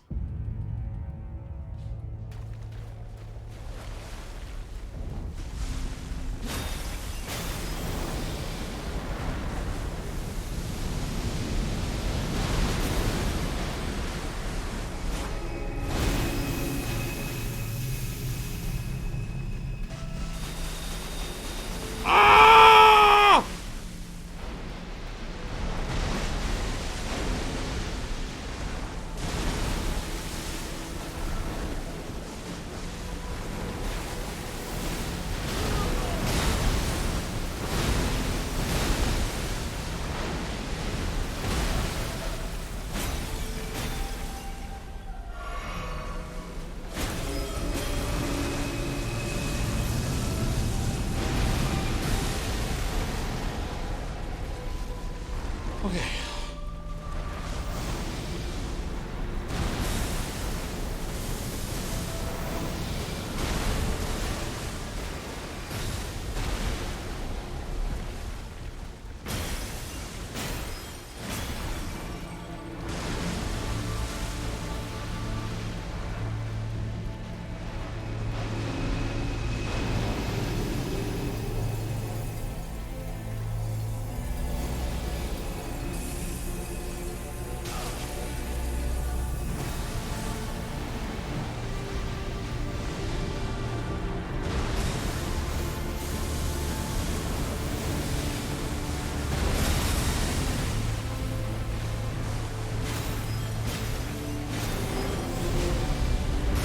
Ah, fuck! How do you dodge it? How do you dodge it? Ah, fuck, man.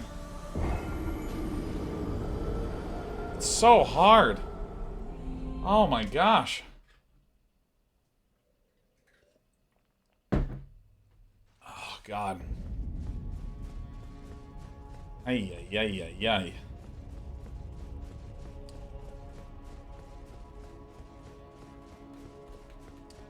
Boo, boo, boo. Yeah, we have 40 vigor. Let's see here. Let's go ahead and remove this fucking garbage here. Let's go ahead and inventory. Let's do... Why not? Let's keep using rune arcs. Yeah, the Elden Beast is giving me a huge amount of trouble, man. Because I just can't fucking get up to him. And when I do, my camera keeps tilting the wrong way.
Damn it. I think that kills me. Ooh, fuck. God damn. Damn, damn, damn, damn, damn. Dude, this is some pain. I'm actually curious if I switch to my big S word. I think that this is not what I should do, but I'm curious. Actually, who am I fucking shitting myself with? No, I'm not doing this shit.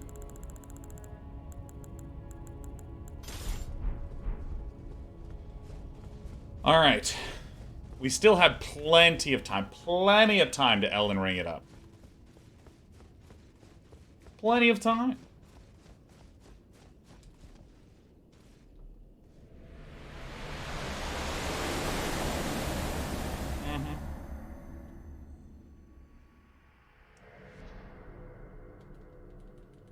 All right, here we go.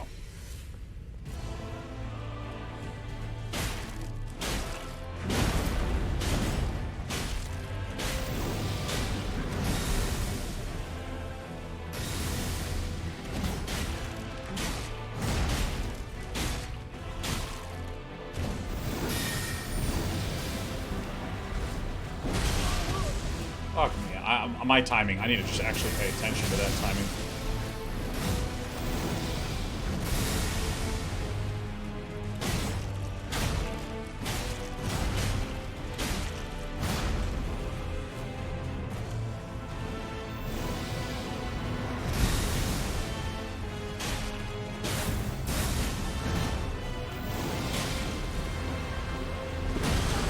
Alright. Still a little early.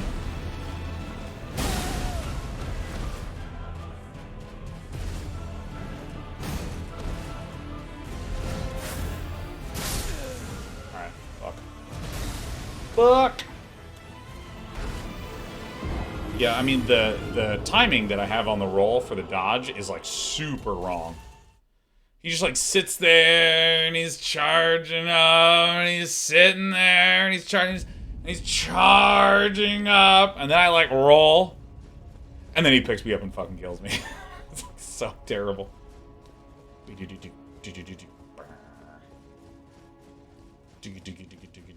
Down.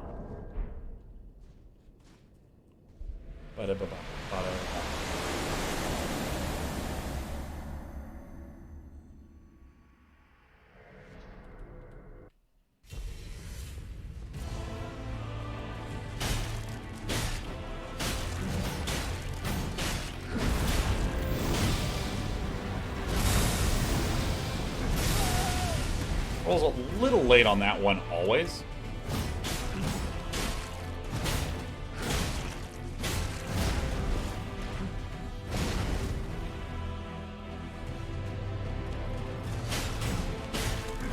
You know, in playing this game, I'm, like, amazed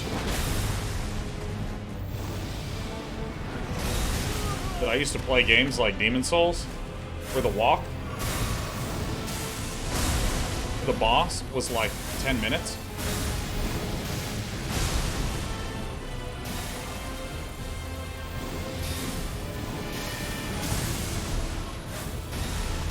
Oh, I see. There's two different kinds. Ah, I see.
Holy shit.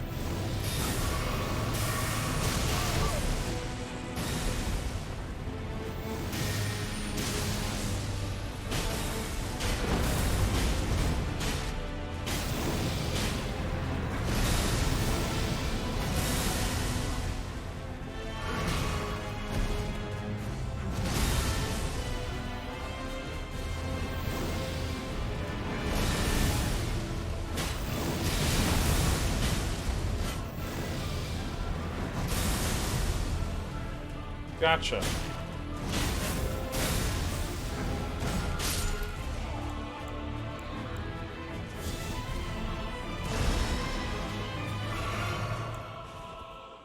Fuck.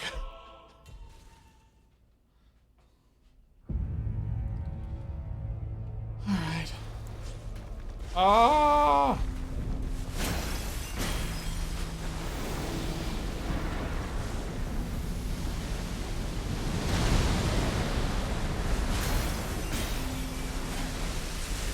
Okay.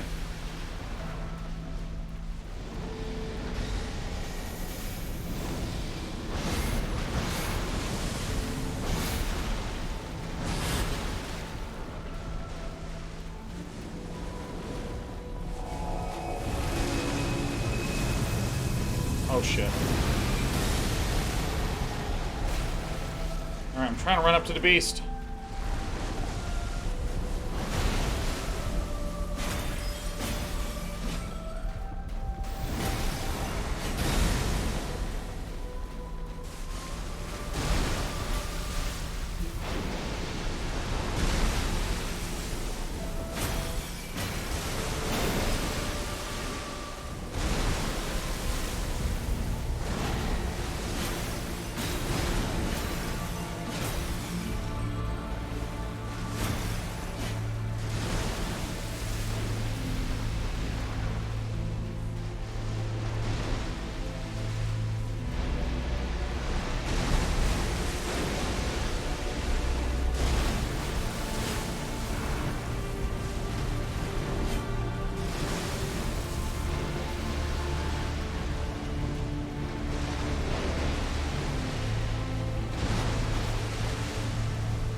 Roll the fuck! Oh!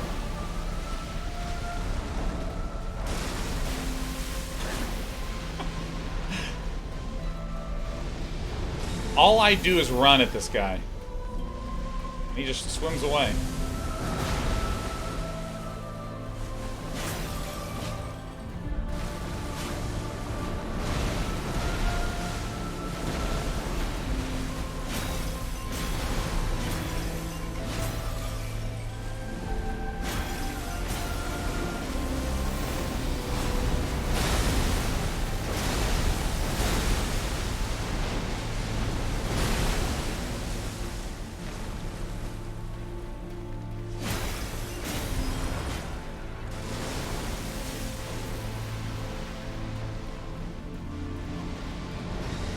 Alright, halfway there. Go me.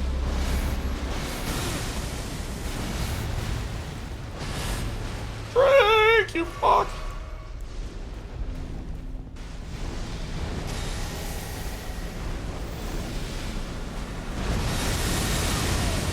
Okay, it's a new attack.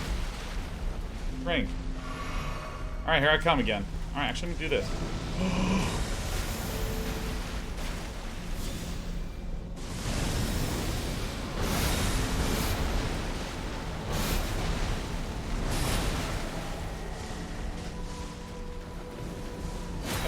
Yeah.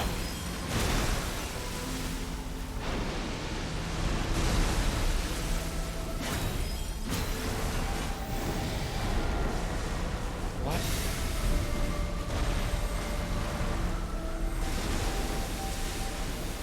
Ah! Ow!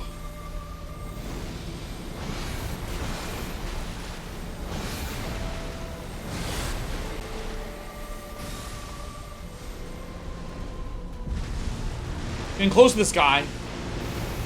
Oh, that's really beautiful, but... Alright, here I come. Fucking run. Alright, we can get around the Smokies.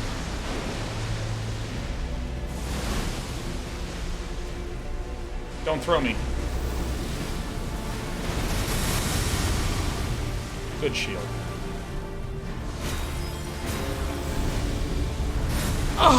Oh!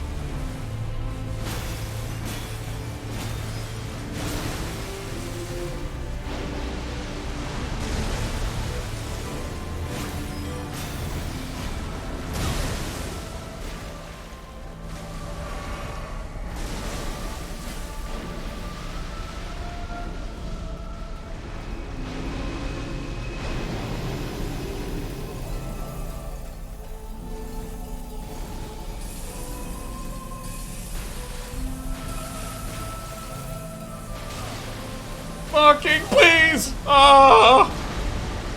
Drink.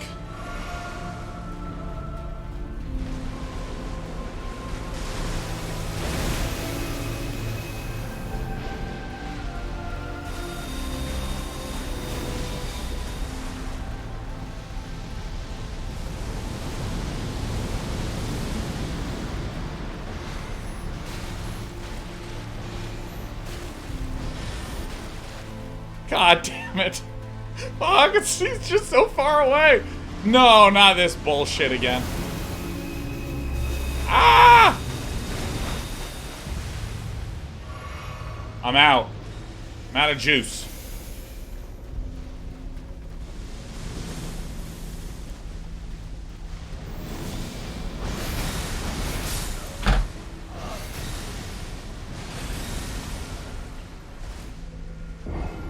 God, it's so hard. Alright, if anyone tries to say, hey, I have a cool strategy to do, just give him a 20-minute timeout. I am having a lot of fun playing.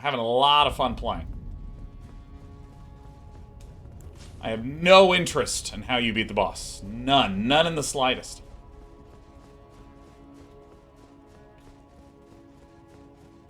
Alright, here we go.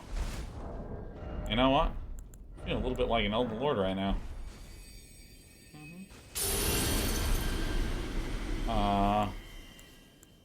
Yeah, I might use the... let's see here, and then we're gonna do this.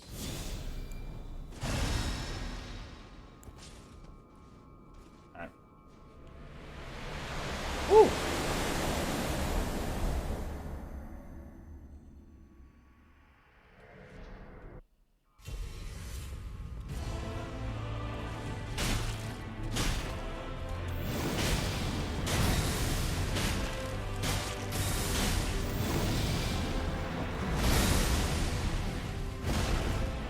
Happy I dodged that second one. I always get hit by that one. Run the fuck away! Well, that was better.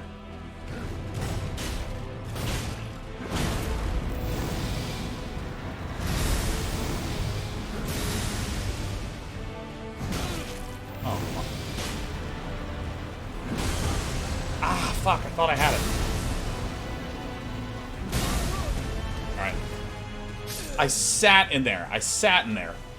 Yeah, by the way, I'm seeing some stuff get deleted. Mods, go ahead and just give 20-minute timeouts. Joke advice, joke spoilers will be treated as real advice and real spoilers. We don't want to try to do none of that second guessing.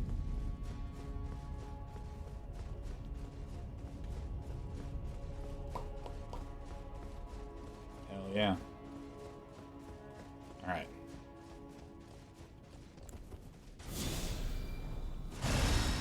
Because the thing is, like, the first time I entered this fight, I was able to beat it because I just burned through all my flasks. But now that we're on the second fight, we want to make sure that we actually have enough juice for that. Oh, I thought I had these roll timings a little bit better.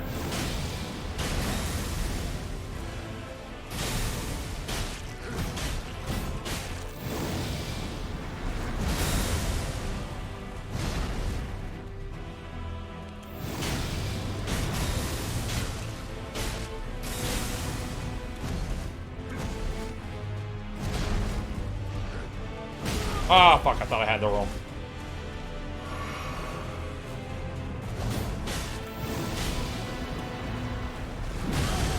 Fuck, man.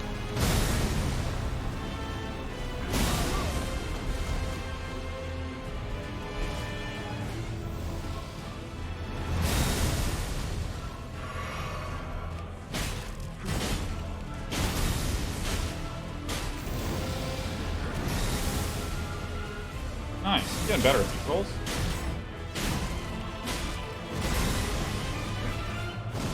Hey, I dodged it. So when he's doing some of those big ones, I just let ahead.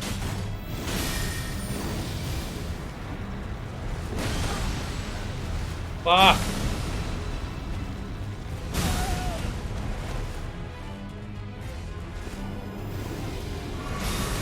Oh, that's right.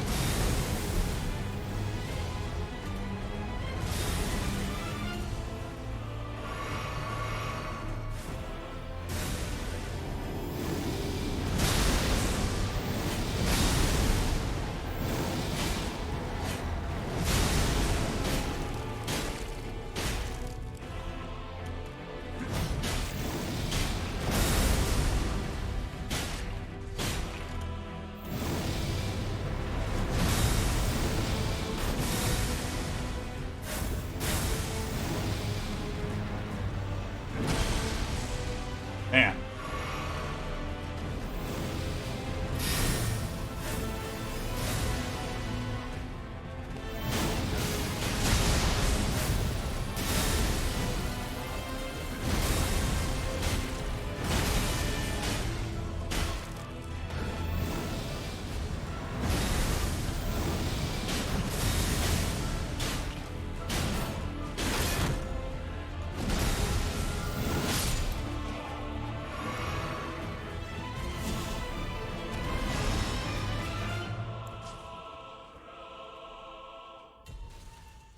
All right.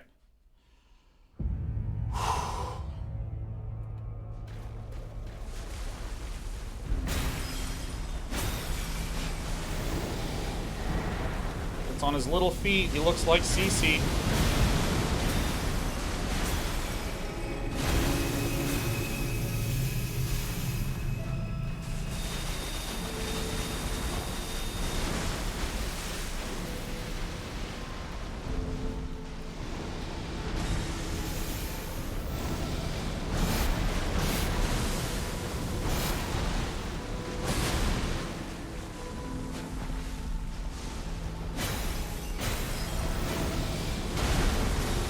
And he goes, alright, different ability than I thought. That's okay. We have the shield.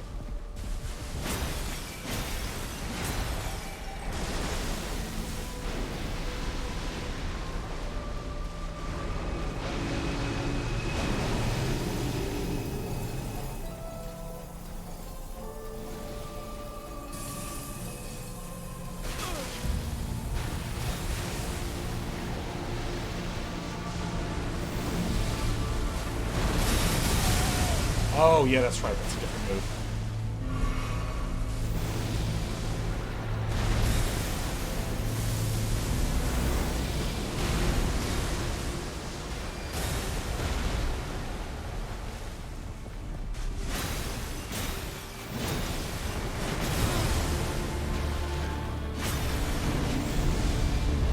Oh, fuck yeah.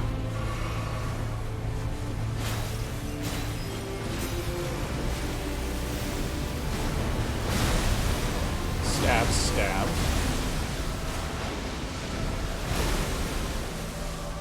Nice.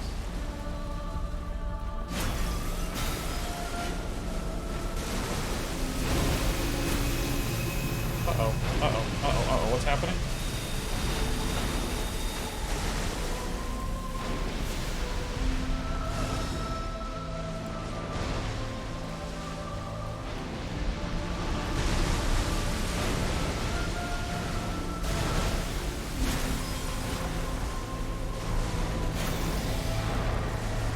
I don't remember what this is. Oh, that's right. It's the seeker. Where's...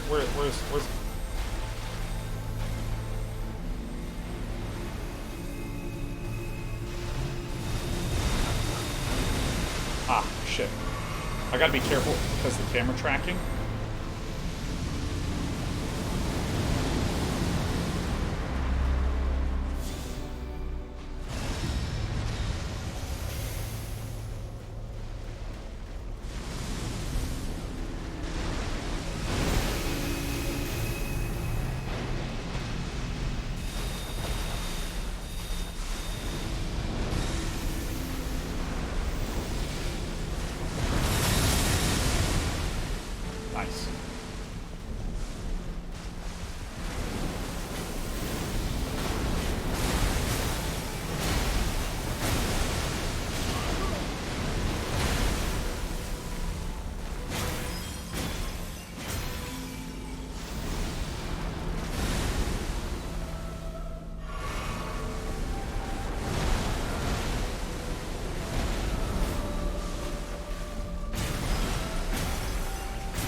Need to rebuild some stamina.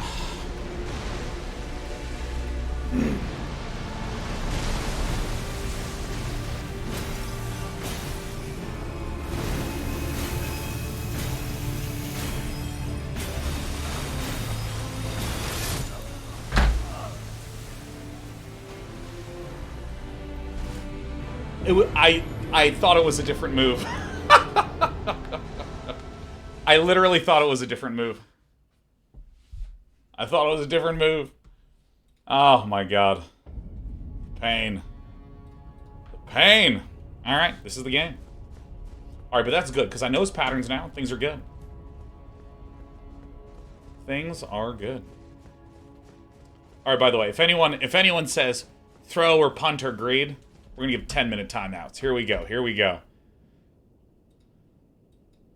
It's kind of like trying to fabricate drama for me. I'm not in the mood. Not in the mood. I'm having a blast, man. That was awesome. Alright, let's find out. Let's hunt him down. Alright. Goodbye, Kanan. See you later. Timeout. Alright. Who else? Who else? Alright. Alright, I'm ready to go back to it. Alright, sweet. I would completely rage quit. The thing is that, like... Oh yeah, Cray, that was you too. Yeah, Cray, get out of here.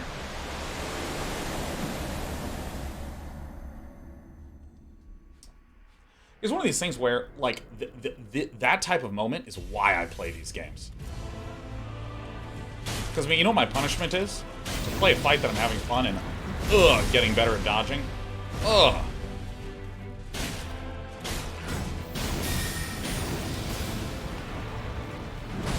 Oh, fuck yeah, look at me go. Did you see that shit? Oh, I'm just gonna take this hit. Alright, I didn't want to take that one.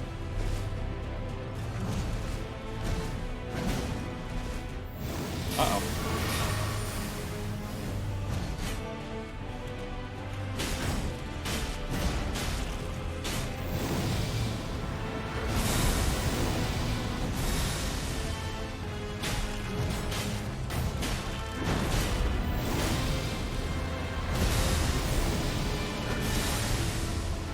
Oh, I forgot that's a good time to heal.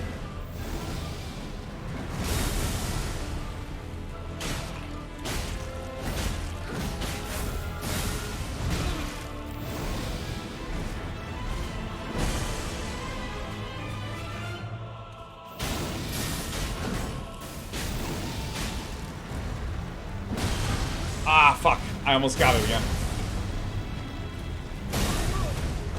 I think I live. Alright, I'm dead. Dude, I managed to get it the first time, though. I managed to get it the first time with that.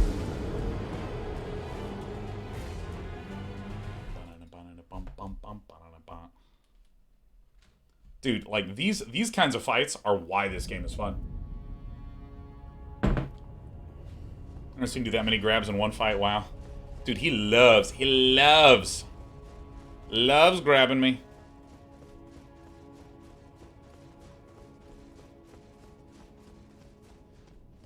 That's so funny with the Elden Beast. I thought he was doing the thing where he, like, goes and, like, slams his sword down for the explosion. And then I just hear, like,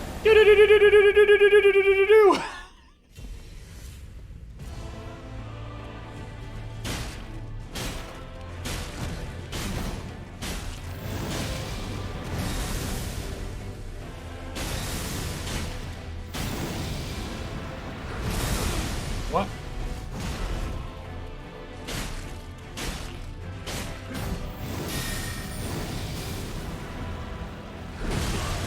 Fuck. Oh, a little better.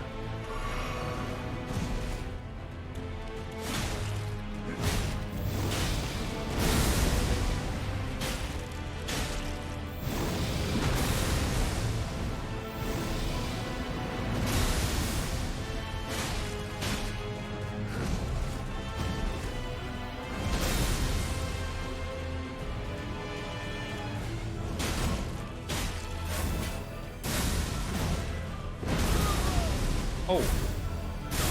Oh.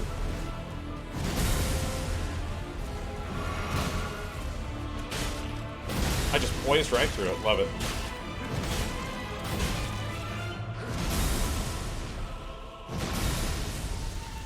Oh, shit. I hit the wrong button entirely. Oh my god. I had a brain fart where I just like all of a sudden just like drank a flask. I was like ready, set, and then he like swung and I like sipped the flask right in front of him. Fuck.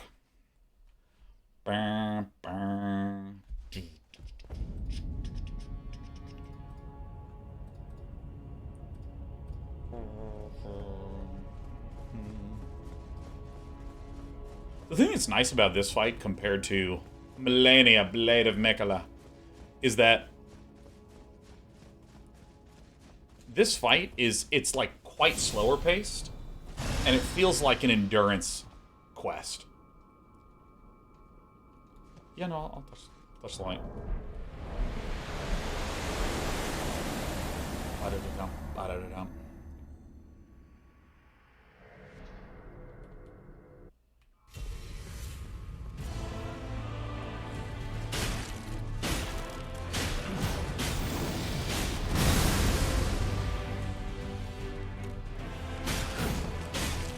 There's a few times where I also need to let up on the shield.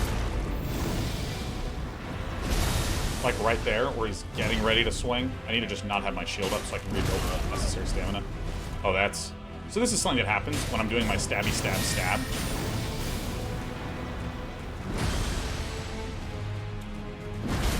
Where you keep facing in the direction of the stab a little while after the stab is complete.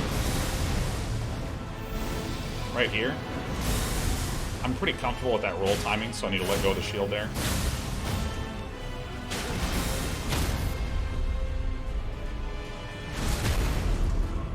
Alright.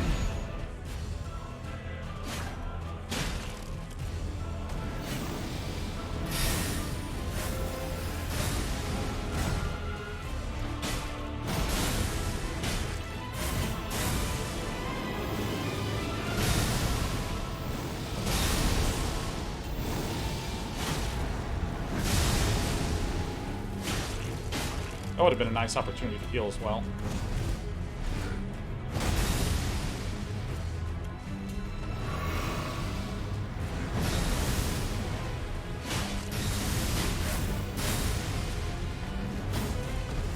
Oh, yeah, that move.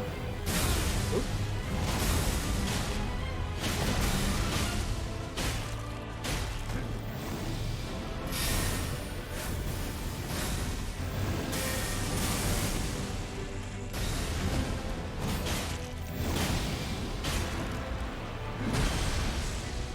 So poetic. Oh, fuck.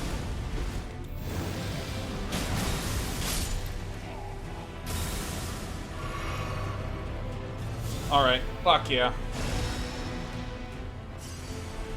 Alright, this is the game. This is it. We have many flask charges, which will not help when they invariably one-shot us. Oh, pull this out, please.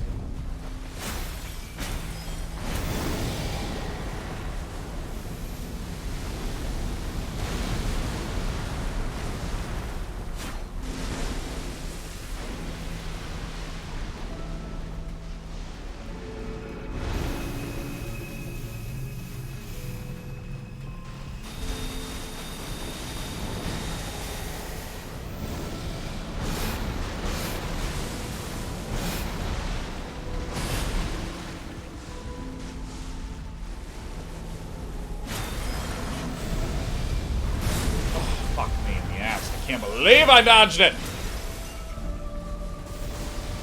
I really gotta stop fucking saying that, man. Just as an exclamation. As like, well, I'm really surprised this occurred. Huh.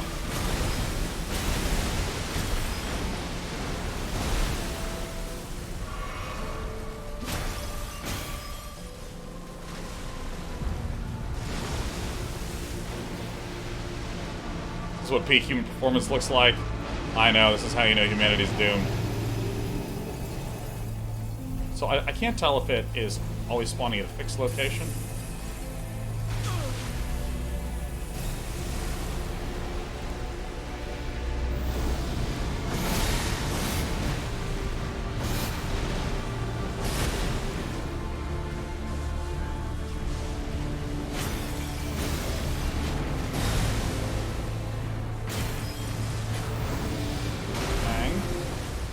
Uh-oh. Fuck, I don't want to drink, but it's okay.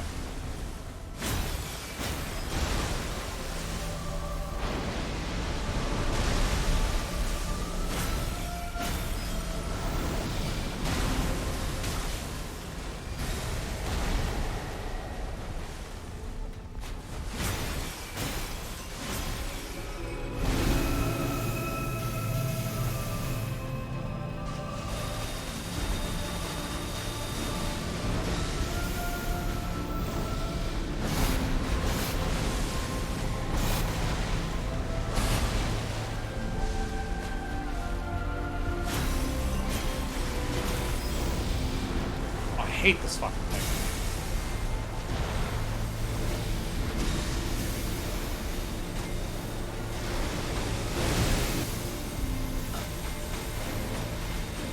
Fuck.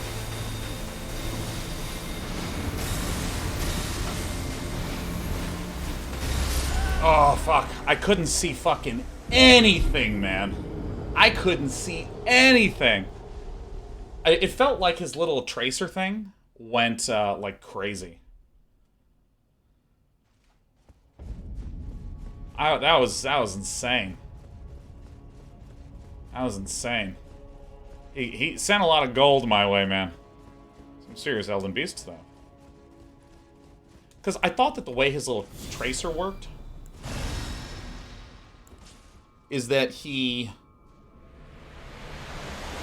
runs up to you, or the tracer moves really slowly, but the golden particles move very quickly. They're flying off the tracer. So I thought that, like, if I started to run, but it felt like the tracer just tracked to me.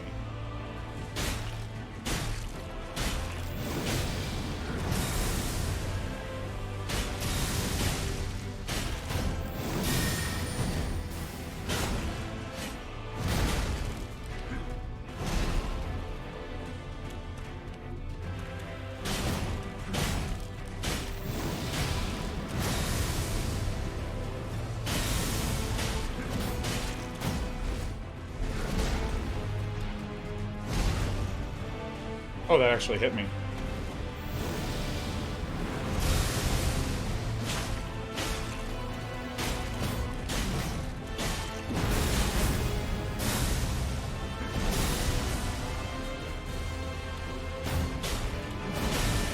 It's gonna stagger soon, huh?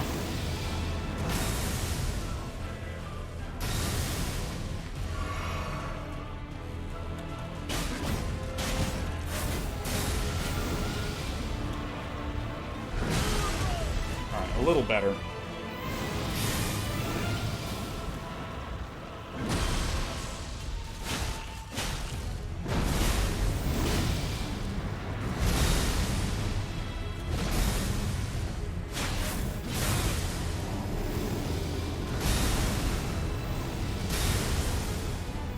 Oh shit. It's alright.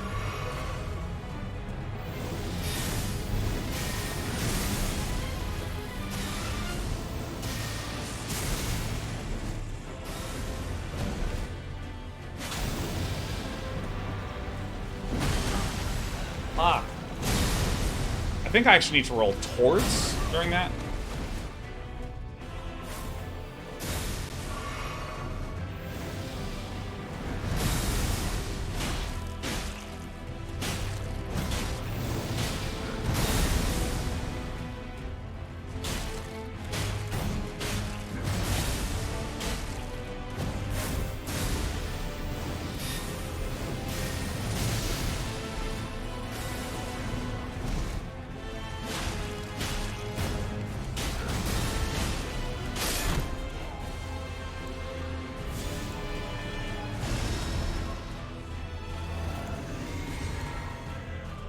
Yeah, I mean, like, I love the way that dude just slowly, smoothly gets stronger and stronger and stronger and stronger. Alright, I need to get some water.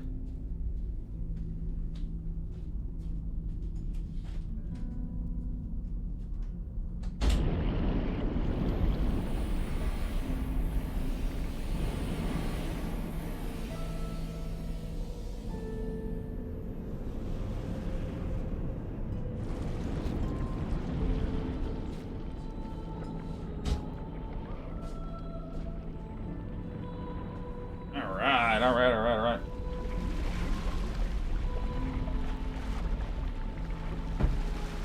You know, for as intense as the fights present themselves, there's something that I find, like, really... I don't know if you guys ever, like, made like, a little 3D project out of various materials. Like, I remember being in a 3D art class and assembling, like, a large thing out of little tiny pieces. And there's just, like, this idea of, like, okay, I know where everything's gonna go, but then it's just gonna take me, like, an hour of just slowly placing things one at a time. You ready to watch me buckle?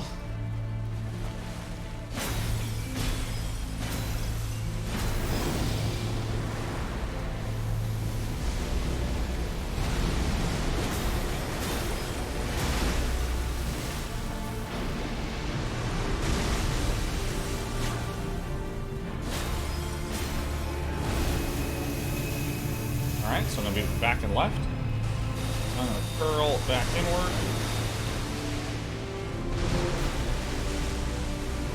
Oh, shit.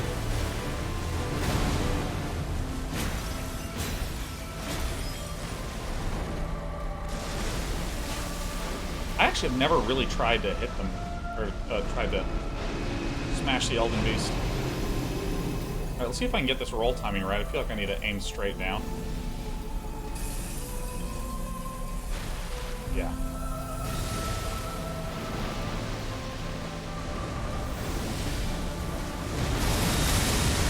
Not gonna fuck with the timing on that shit.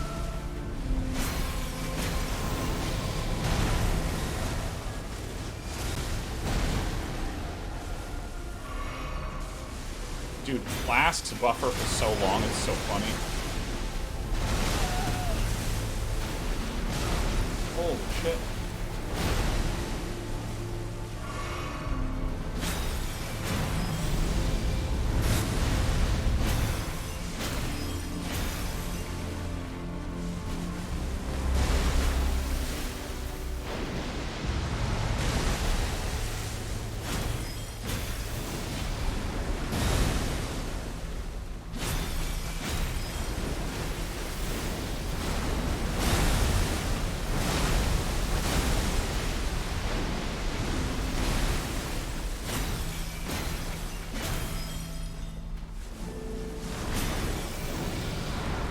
Alright.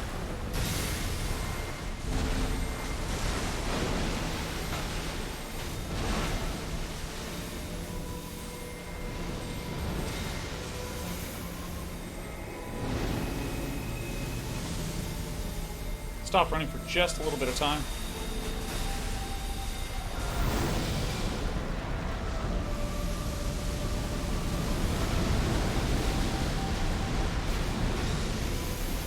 Legs are fucking exhausted. Alright, I want to try to keep my stamina high.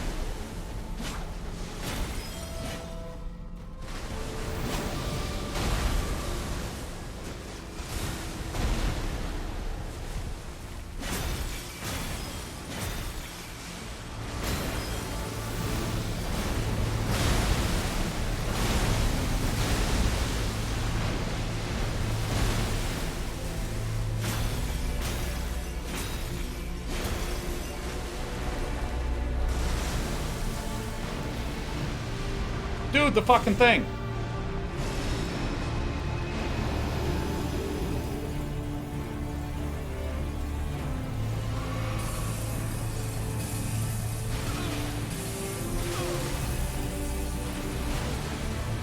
Fuck! Shit.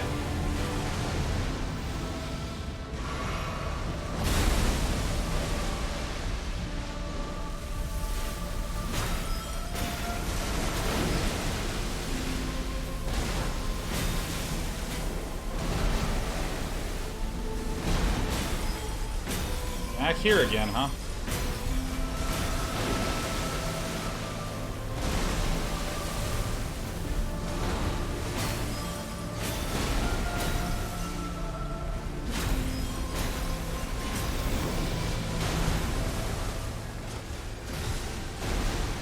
I'll take a flask sip first, and then I'll go up and hit. Woo! That is one of the best, most awesome fights in this game. God slain.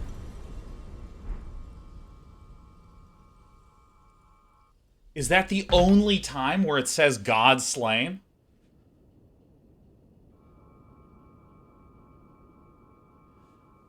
Okay. Oh, Usazi with the 50 subs. Oh my god.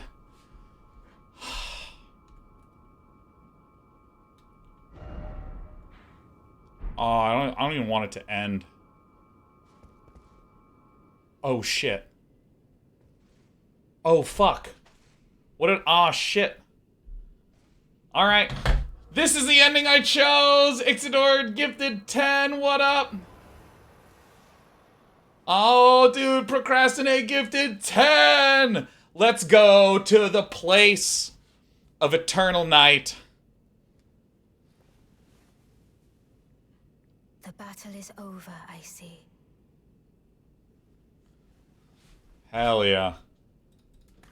Dude, let me tell you. There are so many different cosmic forces at work. I didn't even get to admire Rani. Or excuse me, admire Marika. Russian ally with the 20!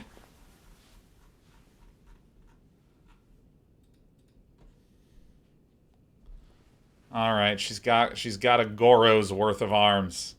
Yes!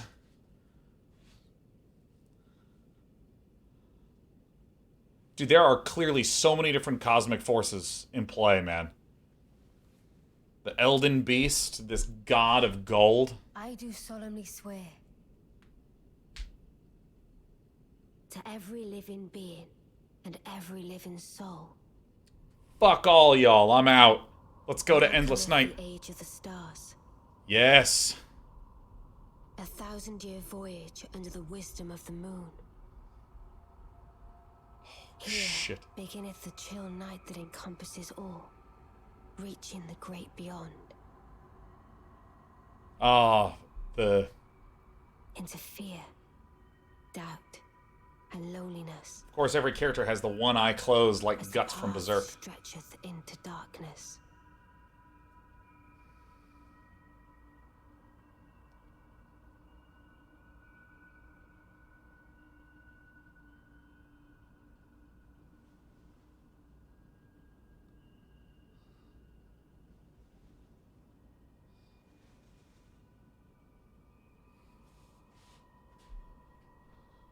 Well then, shall we? You and me? Let's make ourselves a wonderful little moon presence. Dude, the best... Fair consort eternal. Oh, yeah. How do you feel about Berserk continuing? I love it. Love it. Love to hear it.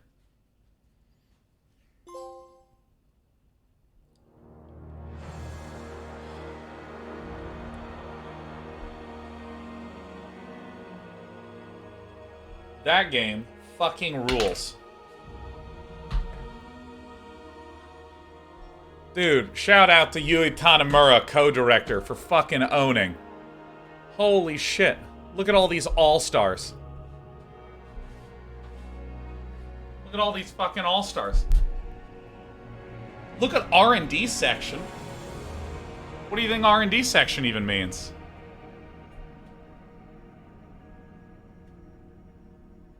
Look at each and every one of these absolute power Jedis.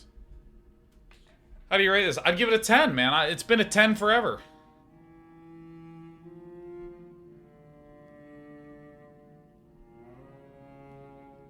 Yeah, R&D typically does stand for research and development. But I don't know, you know, it's like, what does that mean?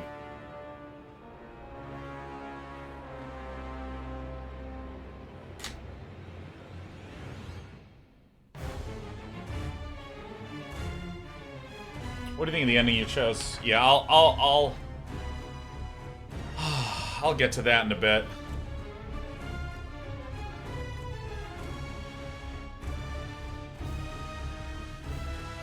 Wow.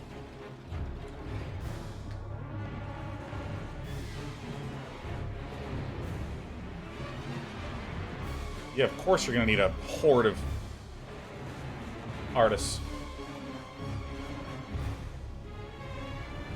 Yeah, brown chicken.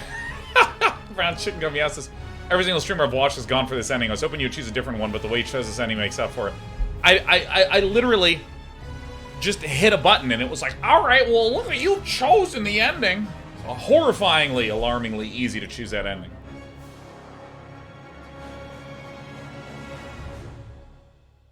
George R. Martin made the world and got a special thanks? Dude, fucking let's go, George.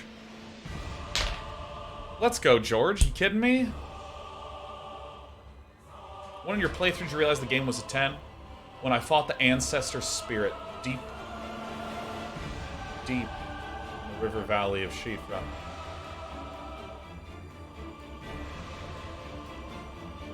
Wow. Holy fuck. Are spoilers fair game yet?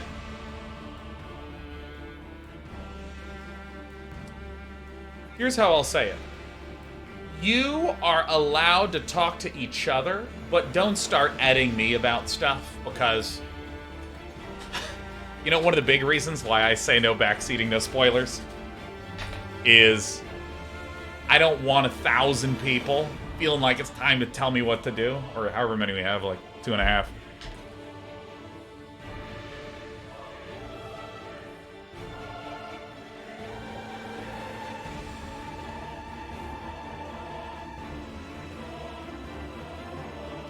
So, alright, so here, my take on things is that there is some cosmic force that has manifested itself across the land in the fashion of this great Erd tree.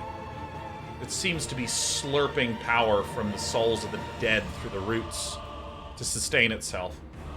It's almost a slightly twisted underbelly to what presents itself as beautiful gold. And, you know, all these various demigods are trying to tap into that power to become the Elden Lord and so on. But then I feel like the game has been slowly presenting that there's other cosmic forces, one representing fire and flame, one representing, you know, destined death, one representing the stars and the idea of the void, you know, and you get the sense of the magic of glint stones and the way that Ryu Lucaria sorcerers are tapping into magic as somehow born of stardust. Which, you know, makes sense in terms of, like, the actual gemstones in the ground.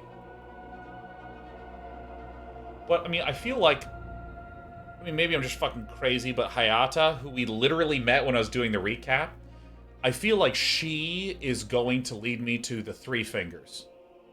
This is a crazy theory, but, like, I heard the reference of going down to the Frenzied Flame and getting and meeting the Three Fingers, or the Three Fingers being below the capital, which I'm assuming is the Frenzied Flame.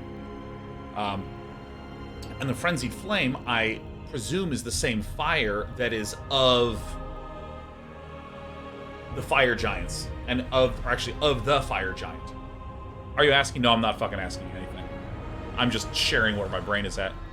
And so I kind of had this envisioning of, like, these different forces, and fucking Time Dragon, Pladusa Dusadax,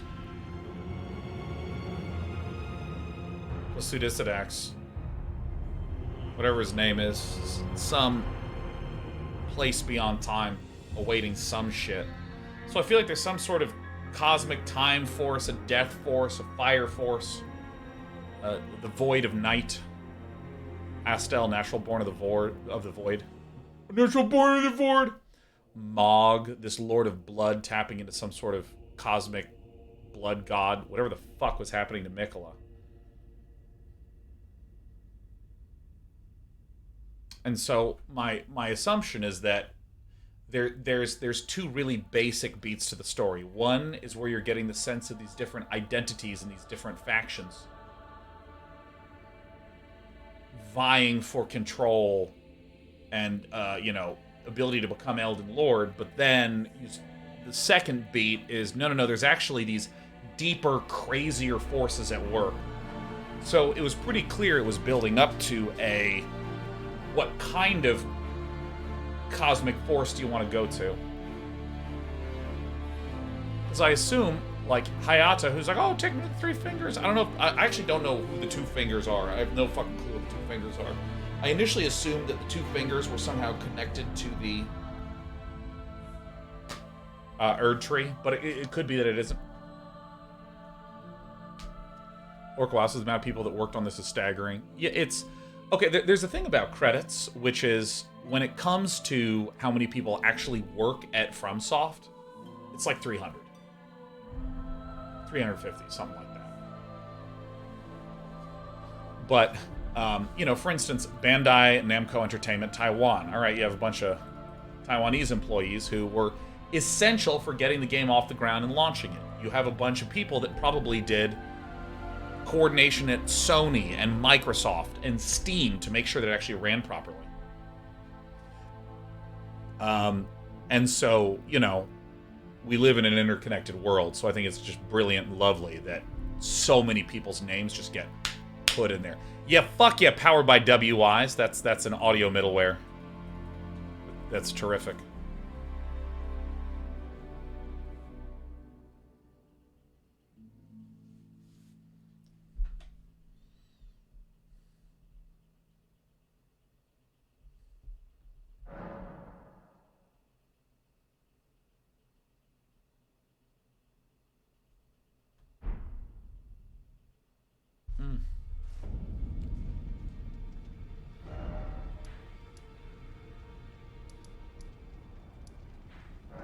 Beautiful.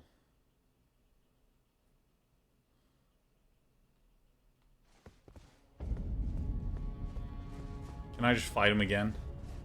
My expectation is that it has rewound me.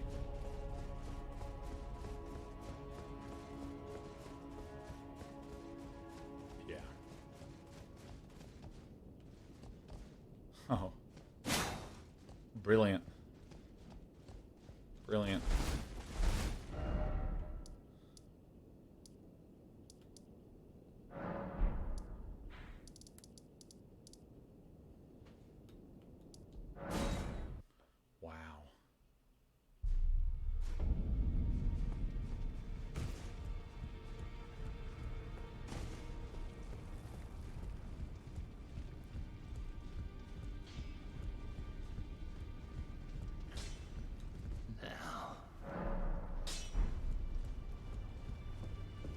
I see.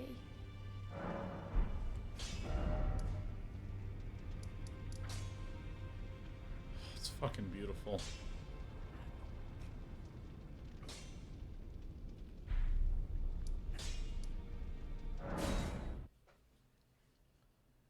Wow. Wow.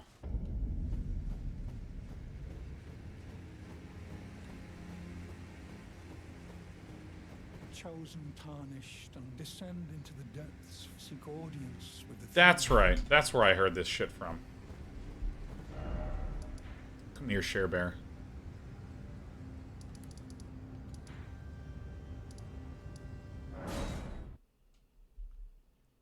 What is your rating for the game? Yeah, okay, so now I think I've...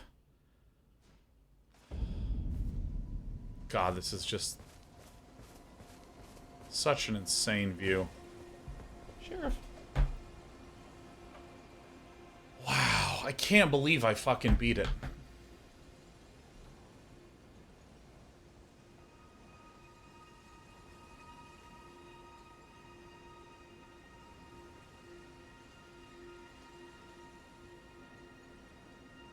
Holy shit.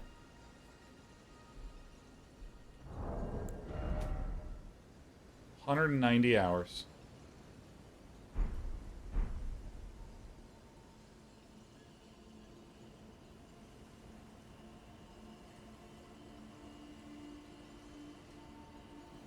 I mean, Jesus.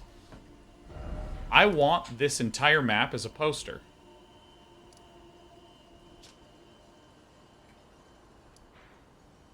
Never did figure out what that one was. Oh. Oh my god. What kind of fucking content do I make? Yeah, feel free to talk about anything you want. Feel free to talk about anything you want. Any paths, any techniques? Backseat me, let's go. I mean, let's be honest, we've been fucking sticklers as fuck. Let's just not worry about it. My God.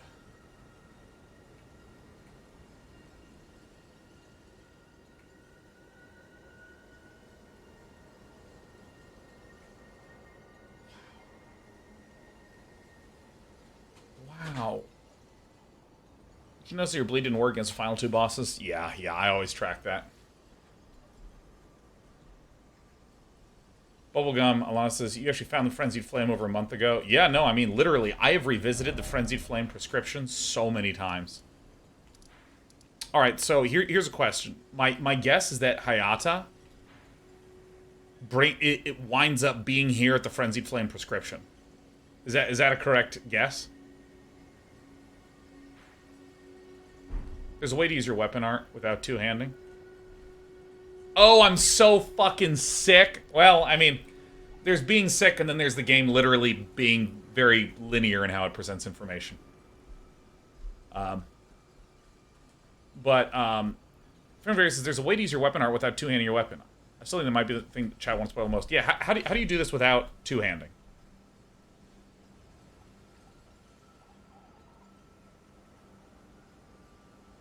Do you talk to Melina at the Frenzied Flame bonfire? What? You put none out on your shield. Oh, no, I've known that since, like, hour 10. Yeah, but I like shield bash.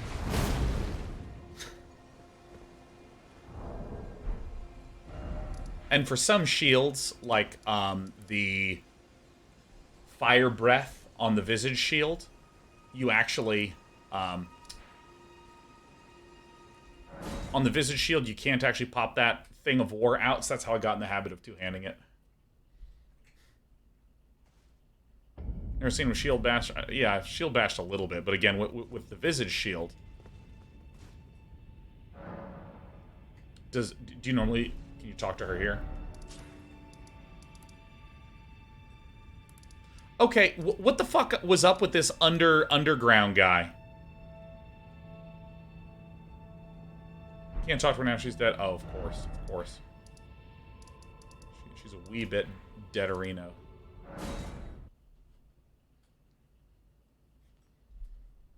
Dungieri has his own little quest. Yeah, I don't fucking understand. Give more seed beds? I give him so fucking many seed beds.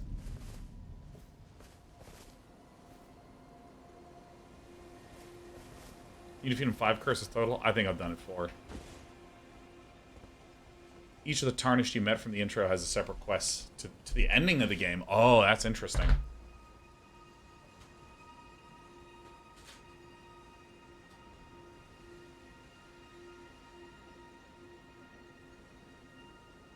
Nice. Can you talk to the hugging lady again? She has dialogue. She's gone. Should meet the 3 fingers? Can't do that yet. God, this is so cool. Alright, so I'm going to briefly stop talking about spoilers for a moment and just talk about how good this fucking game is.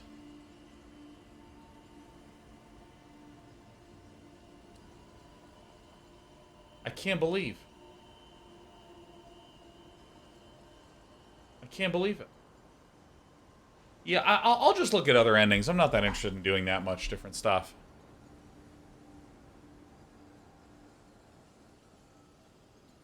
Oh, I thought because Melina died I couldn't do it, but yeah, even so, I'm not that interested in trying to complete the quest.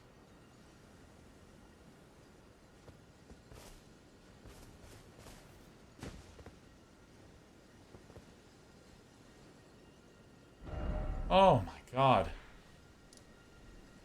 I mean, I think one of the only other times I've felt this way is when I finished Avatar: The Last Airbender.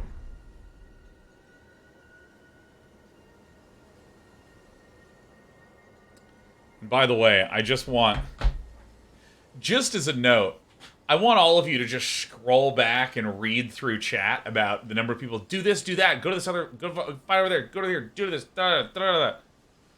Like, you can immediately see how there's so many suggestions. It's completely overwhelming.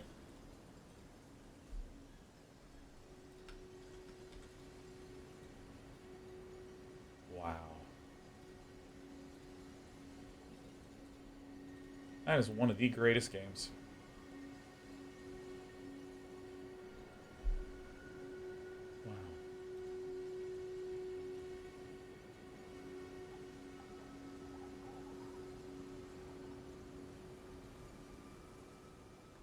can't fucking even believe that shit.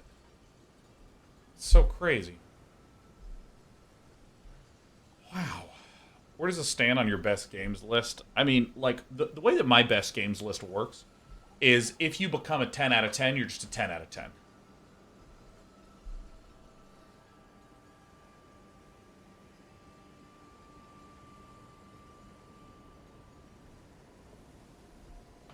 Like, Jesus. All I do is say when it passes that threshold. And hits a 10. Wow.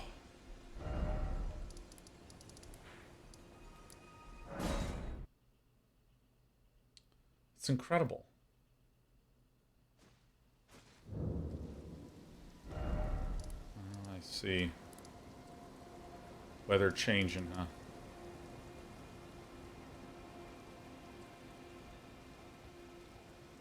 You know, I want to do something here. Wow.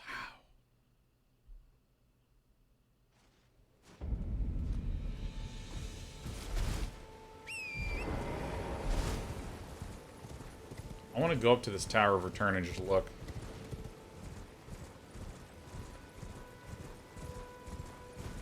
Wow. Okay, let me just start talking about the game. This game is so unbelievable, it's hard to even imagine it. It airs on the side of enormity. And errs on the side of putting in more and having more content. The number of games that have come out lately that just don't have any fucking content in them.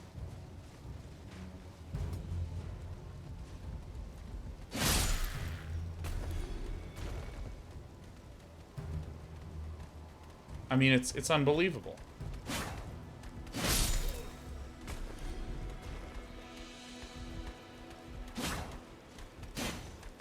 Hell.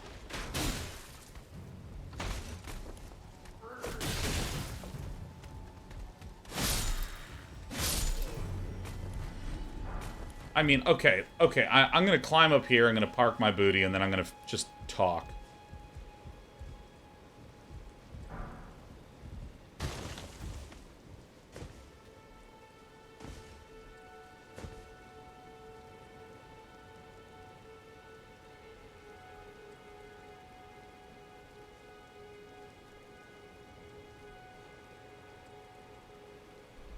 Holy shit.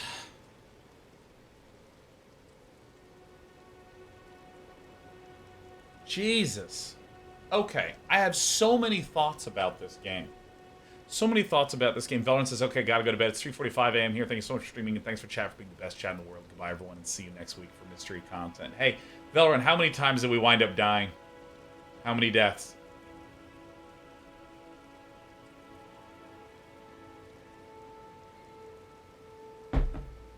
Anyone track how many deaths we got? Valorant has been dutifully tracking everything.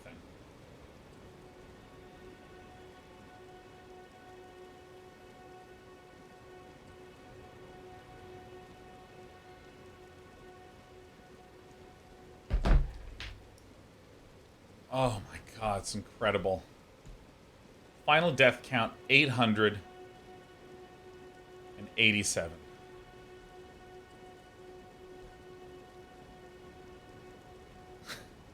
With the most common reason for death is falling.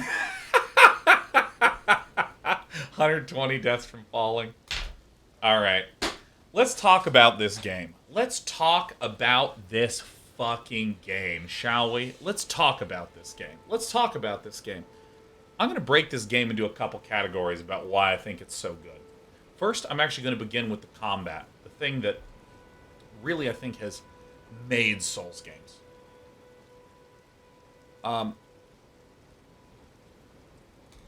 And here's my analysis. Here's my analysis of why I think the combat in these games is so effective. So, first of all, there are values and there are axes on the elements in your game. So, for instance, If you have a short sword, it might attack quickly, but not deal very much damage. Those values you can slide up and down, the attack speed and the damage. So then you can maybe get something like a greatsword, which is higher damage but lower speed. We're sliding the values, right? And so, one way in which you might make more content is that you slide the values around a little bit. But another way to sort of deepen a system is you add more axes. So, a simple axis is, does this weapon swing left to right or up and down? So now you have, like, the direction of the slash, the damage, the speed of attack.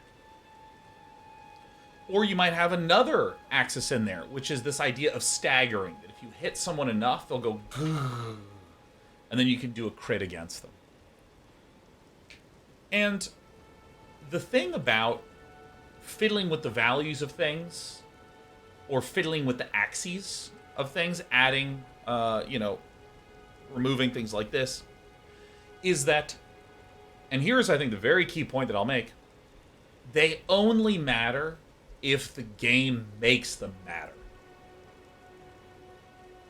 For instance, if all enemies lined up one at a time and walked directly at you, it doesn't matter if you're doing an overhead slash, a horizontal slash, or a thrust. If there is an enemy that is invincible for 1 minute and then vulnerable for 5 seconds, invincible for 1 minute, invulnerable for 5 seconds, then all of a sudden your fast slash sword plays identically to your big, heavy greatsword. So all of a sudden, now the value differences that created those different weapons don't matter because the game didn't make them matter. With respect to this boss that's invincible for 60 seconds, vulnerable for 5, invulnerable for 60, vulnerable for 5. So the Dark Souls combat system does an incredibly good job of making every single axis actually fucking matter. And we'll go through specific examples in a minute, but one of the core things that it does is if you mess up in any way, you really get punished. You really get punished. So, like, and by really get punished, I mean it kills you and then sends you 10 minutes back. So, for instance, I have this cross Naginata, and one of the things that I liked about it is that when I'm being hit from the air, I can do this slash and hit them, but the second one is a thrust. So I had a lot of issues with flyers. So you saw me switch to this Ruins Greatsword, which actually has this overhead slash. Or, excuse me, the side-to-side slash. So that would actually allow me to sweep in the air. I'm going to back up slightly, right? So, first of all, the way in which the game consistently says what is the punishment for messing up, it's death. If you mess up, we just fucking kill you. And that's it. And we send you back. But I think the thing that's one layer deeper than that, that makes the combat in this game so rich, and combat in all the Souls games so rich, is there's enemies like the dog that shift side to side, making thrusting or overhead swinging weapons weaker. There are enemies that do a lot of stamina damage to blockers like me. Or there are things like throws that I can't block. There's all these other axes of different damage types, of strike and thrust and slash and things like that.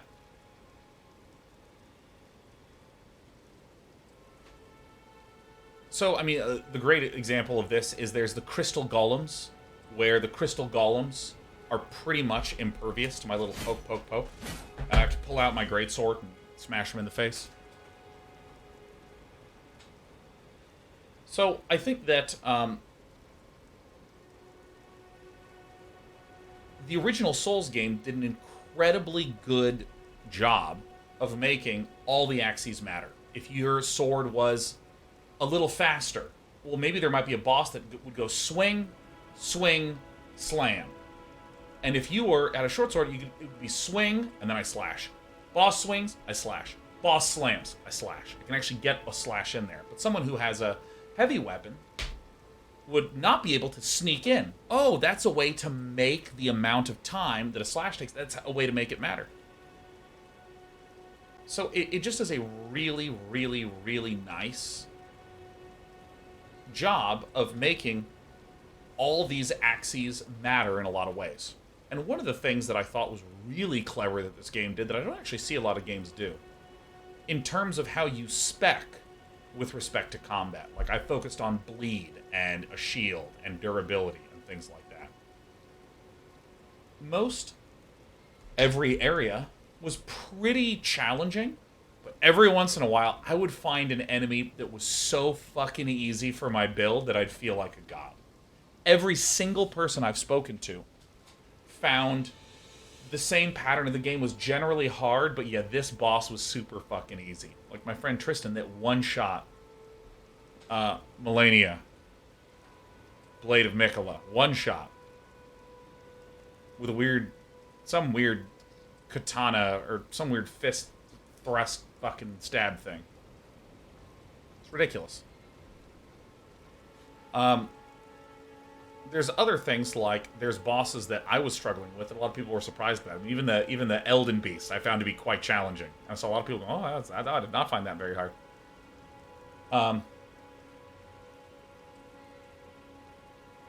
And I think that that's really clever because I feel like the traditional game development idea is, oh, if there's a section, make sure a spellcaster has a way to get through it. Make sure a warrior that blocks a lot has a way to get through it. Make sure a low defense, high damage, agile dude has a way to get through it. Like,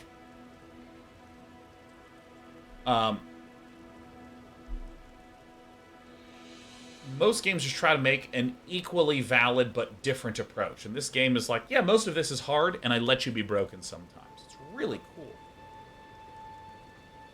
Oh. So I think this is one of the things that makes the combat so rich in this game. And also, by the way, in case some of you were unaware, look, you can see the Forge of the Giants right frickin' there. The other tower right there from the castle.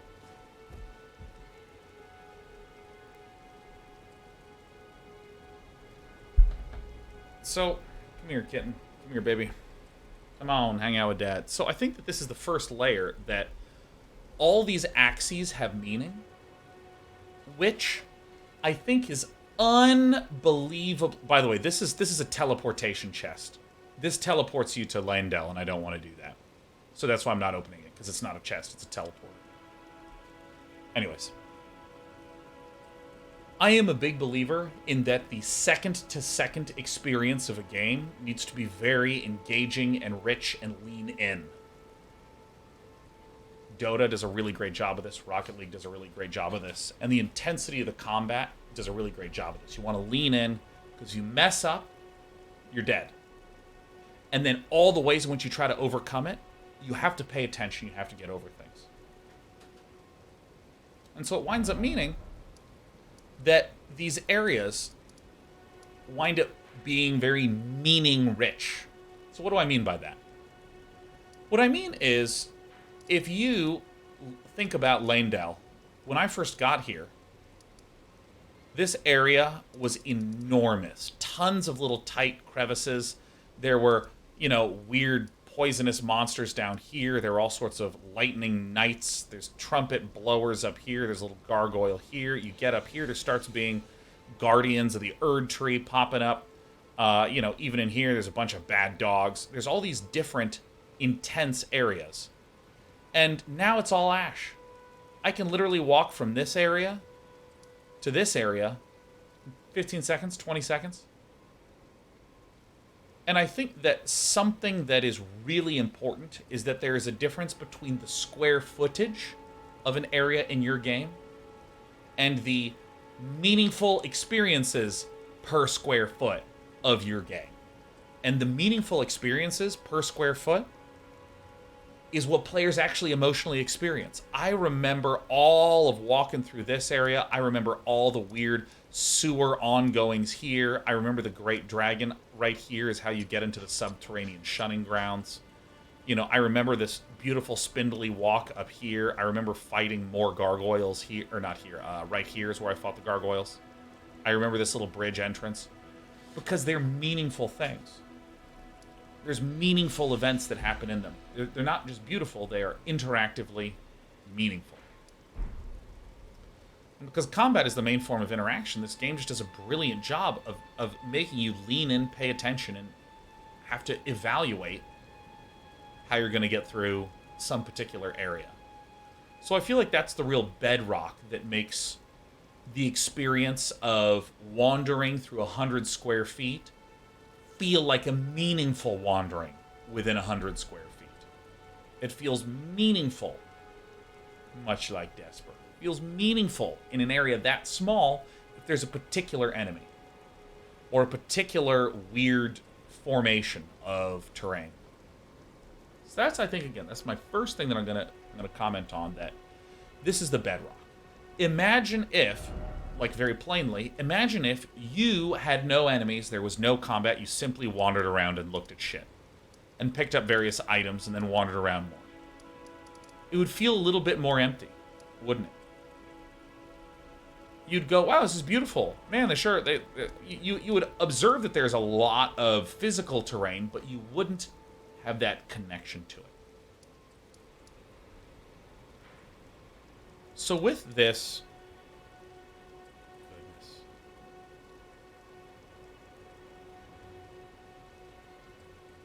with all of this content, or with this bedrock, then I think the second real achievement of this game is the way in which this game does exploration, that I would say is maybe the most innovative thing that it does. It is the most clever, most brilliant, innovative thing that I think I have ever seen in exploratory design. Because the thing about exploration is, let's think about the way that exploration normally is done, and then the weird way in which this game makes exploration get done. Which is that exploration is often, like I described before, you see 1%, and then you see 2%, and then you see 3%, and then you see 4%. This whole idea of the, ooh, that's the wrong. This whole idea of, oh, hey, look, there's an Erd tree right there. Can I get to there? I can. Let me walk up to it. This is something that open world design has done for a very long time. I even remember playing Fallout New Vegas and seeing Prim in the distance, seeing these roller coasters. And going, huh, what's over there? And wandering. Or seeing an enormous sign sticking up in the landscape. Or seeing, you know, New Vegas. But there's this, like, you see it, and then you get closer and closer and closer and closer and closer and closer and closer and closer, and then you're there. There's a real linearity to a lot of exploration.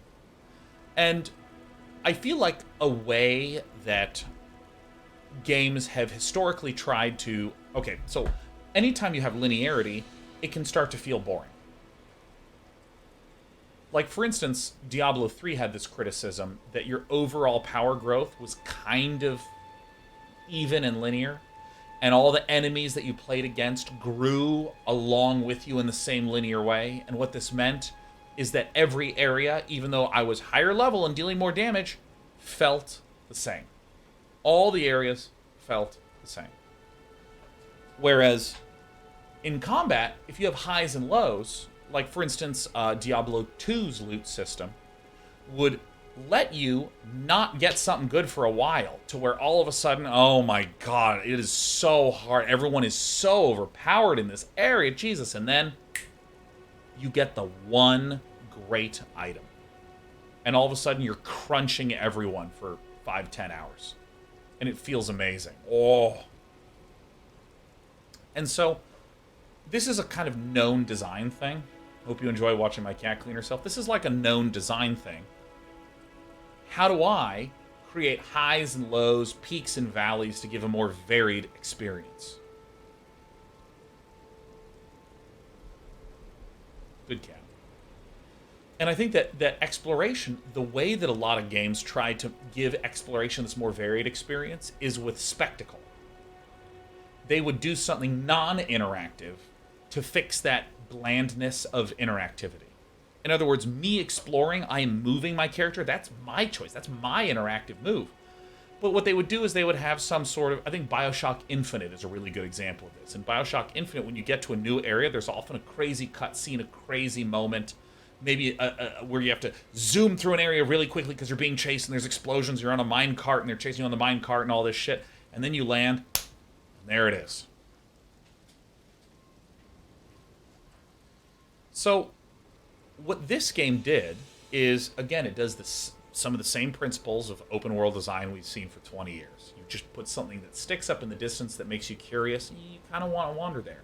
And there's more things that beg your curiosity that make you want to wander there.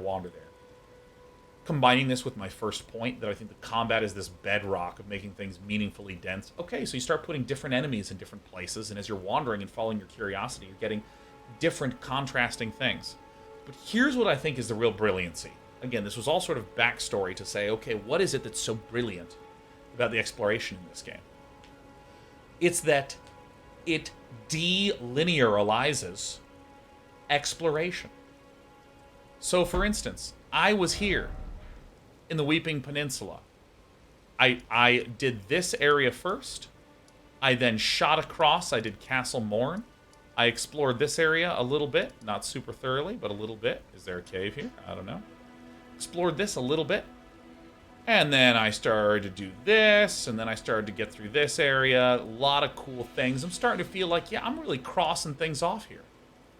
I'm really getting things kind of cleaned up, and things are good. And then all of a sudden I go to the Tower of Return.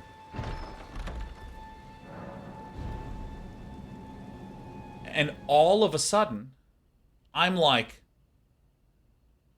holy shit. I'm at the Divine Bridge, all the way over here. So suddenly, this Weeping Peninsula that I was 10% done with, 20, 30, 40, 50, 60, one of the last things I did was get to this Tower of Return, and then it's just like it smacks you in the face saying, you're never going to get done with this area. Or let me try that one more time. When people have little mini checklists, like, ooh, let me go through the Weeping Peninsula, 10, 20, 30, 40, 50, 60, all the way up to, okay, 80, 90, and 100, I'm done! I did it! Yay! I finished the Weeping Peninsula. This can start to remove some of the mystery and wow and amazement. It's this very linear process. Oh, there's 20 quests in this town. I've done 1, 2, 3. Okay, keep going. 18, 19, 20. I've completed the town. On to the next one. What this game does is it just keeps throwing wrenches into how you explore in ways big and small. This Divine Tower teleportation is a big way. This, I am exploring and trying to clear out this, and then I get into Shifra Well, boom, I'm in a new region. That's another big way. The teleportation to Caelid is another really big way.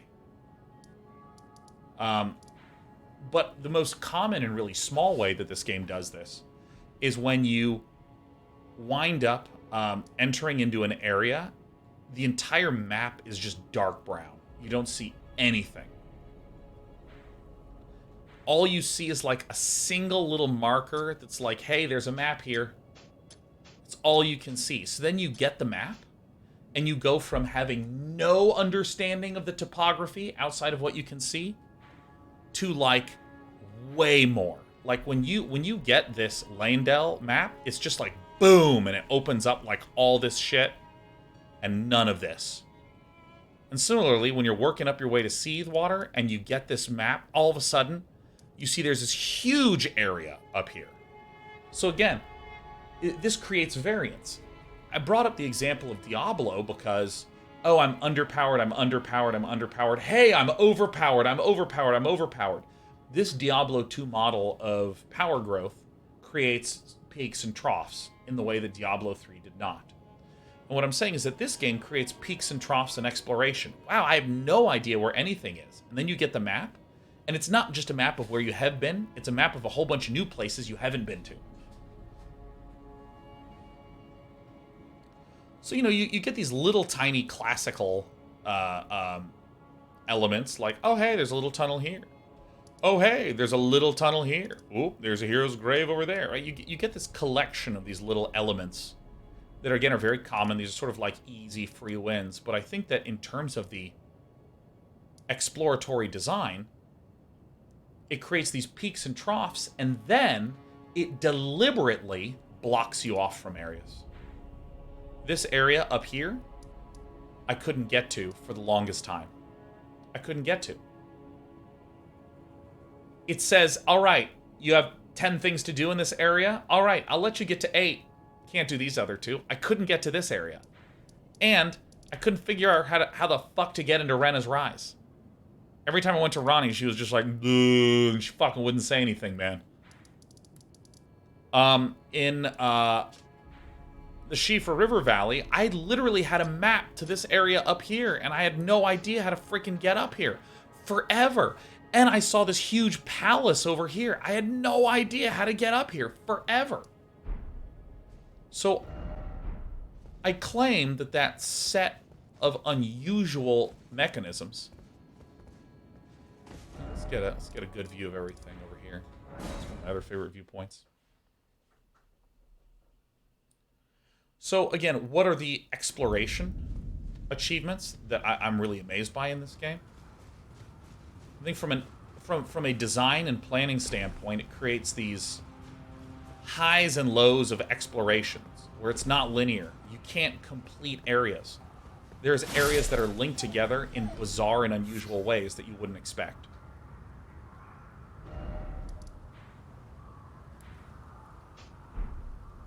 Killed this dog so many times that I don't even care. That dog is not Cece, so it means nothing to me.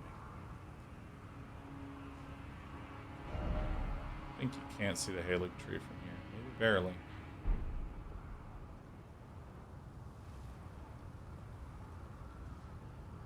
It delinearizes exploration, makes it spiky by constantly teleporting you around. If you're trying to fill in gaps in an area, like, 10, 20, 30, 40%, it will introduce to you new areas in crazy ways. It prevents you from completing the exploration in certain areas. And it creates lots of things in the distance that take for fucking ever to get to. And this one is, I think, a really important one, because it creates anticipation. And not to mention just the beautiful artistry. And that, I think, is a third thing to just talk about. The sheer amount of holy fuck, that's beautiful moments in this game.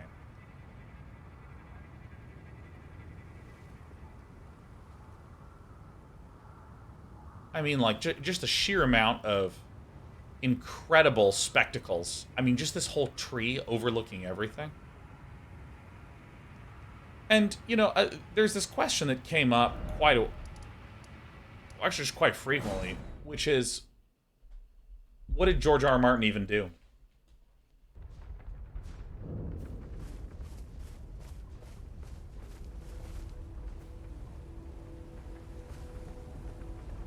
It's easy to look at this and be like, man, this area is super dark. It's easy to look at this and go, yeah, it looks like a FromSoft game. So, meow.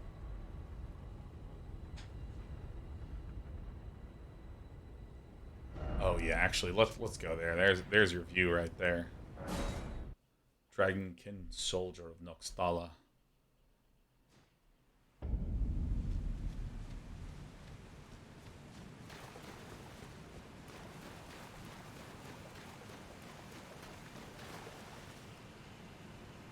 I mean, good lord, that's incredible.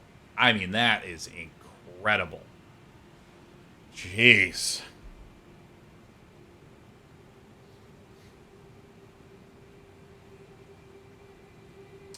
But there's, okay, so what did George R. R. Martin do? I actually think that George R. R. Martin's writing contributions is another one of the real strengths of this game. One of the real, just like, holy shit, it's amazing. And it's one of the big contributors. Because the thing is that when people think about writing in games, it's very, very easy to not quite even understand what does that mean, right? Because the most common misconception is, if I see dialogue typed out, then that means that a writer wrote that. And on one hand, yeah, that's true. But an enormous quantity, I'd even call it the vast majority of what a writer is actually doing when it comes to making a game, is that they are thinking through what is going on in the world. Let's imagine that you're an artist, and the director comes to you and says, all right, I need you to make a whole bunch of, weapons for the people that live in Noxtala. Cool. What kind of weapons do you make? Do you make them futuristic? Do you make them fantasy? Do you make them horror? And if so, like, what kinds of weapons? And why? And, like, what's the reasoning? And how does that all tie together? If you have a good writer, as is in the case clearly here, you start to wind up with these incredible, evocative set pieces. Look at this. We have water flooding out of an enormous city. We have these mysterious figures frozen in space that are humanoid but not human. We have this incredible corpse on this giant throne. We even have trees here. Someone needs to think through why all this shit is here. And if someone is thought through in a way that's really coherent and understandable, imagine I never spoke to a single character in the entire game. I saw no dialogue, I read no item descriptions, but I walk in here, and this tells a story.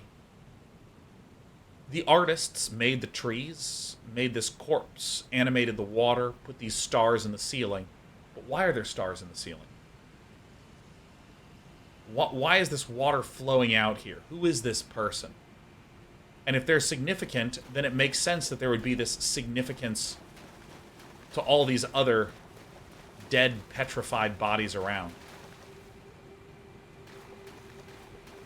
And I mean, when I look at when I'm in Shifra, when I'm here at the Worshipper's Woods that have a name, the Worshipper's Woods, that has a particular meaning to me.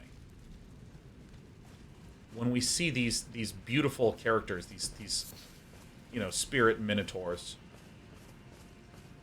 stomping back and forth in a ritual, you see all the things evocative of rituals and ritualism. Are they fucking gone? There they are. Like, again,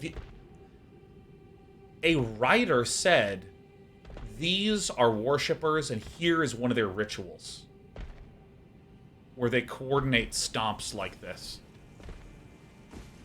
And there's even this large area that's clearly some sort of ritual ground. And then there's this ancestor spirit that we were up against, and there's this entire procession that is moving up in some sort of ritual to this side. It's incredible. It's just beautiful.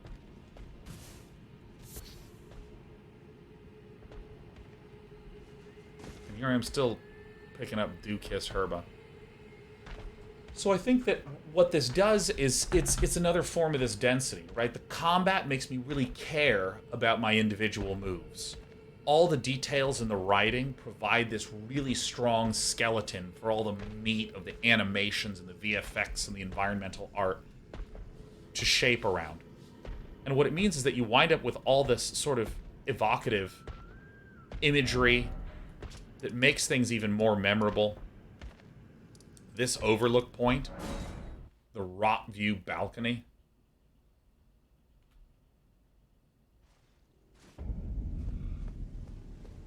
You see here, dead trees, poison, but also kind of mysterious form of life, right? These mushrooms that are growing up the sides of these rotted trunks. Enormous skulls. And why are there these beautiful visuals of enormous skulls? Well, we later find out that it has to do with the Mountaintops of the Giants and what that means. I think the writing is just an incredible underpinning to everything. And have any of you ever looked at the art of something and gone, well, I mean, it's high quality, but it just, I don't know, it kind of feels generic. Feels really generic. This does not feel generic. Oh, yes, enormous zombie birds with mushrooms and ash growing on top of corpses of giants. Yeah, I've seen that a million times. Like, fuck no. These incredible Erd trees stretching above the landscape. I've seen that in some places, but man, this is a really gorgeous implementation.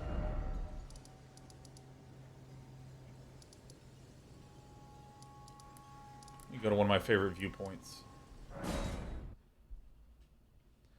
You know, the sorcerers of Raya Lucaria that appear to have some sort of magic connected to either gravity or earth, who have forced these enormous shafts of stone out of the ground.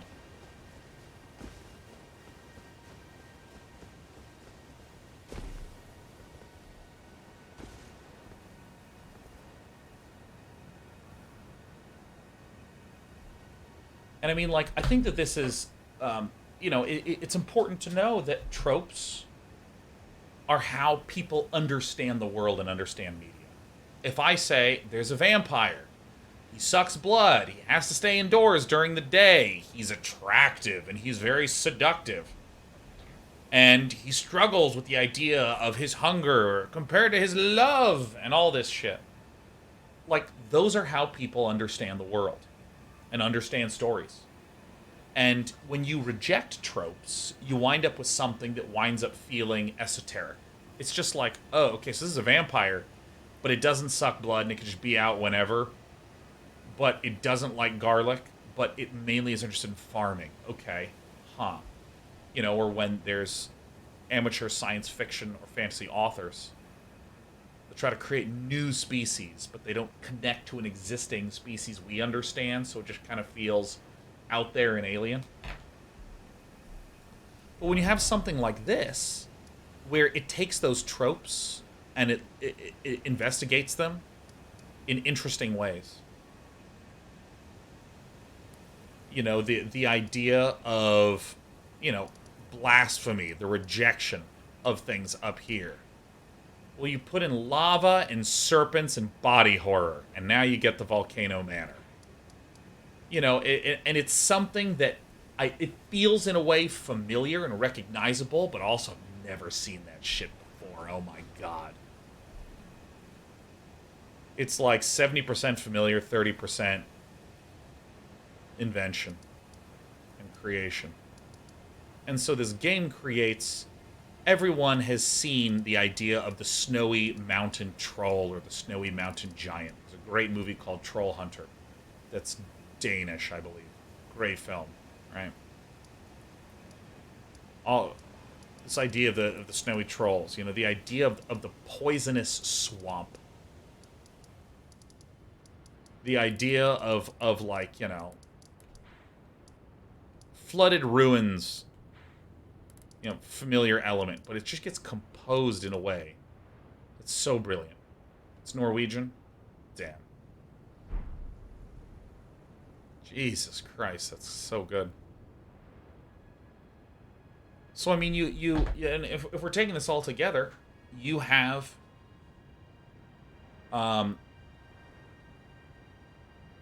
you wind up with this sensation of, wow, the combat makes things really meaningful.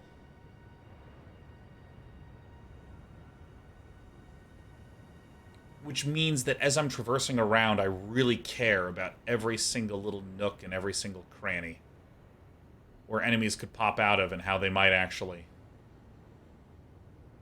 how I might need to rethink my plan and overcome, so you get that density as you're exploring. And what happens when you're exploring? You're getting these non-linear experiences. We're getting teleported around, or you think you're done with an area and you can't get somewhere, or you're trying to explore through an area and you discover a new one.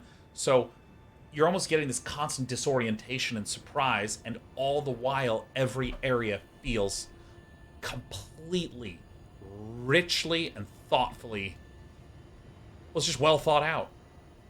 Just this incredibly well thought out... Oh, that's a screenshot right there. I mean, this is some... Wish I could just hide my character. Every area is just so richly thought out that it creates the sensation of wonder. Around any corner, something crazy can happen, and there's depth there.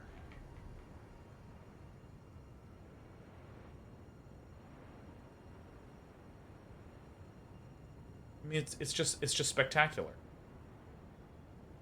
It's just spectacular.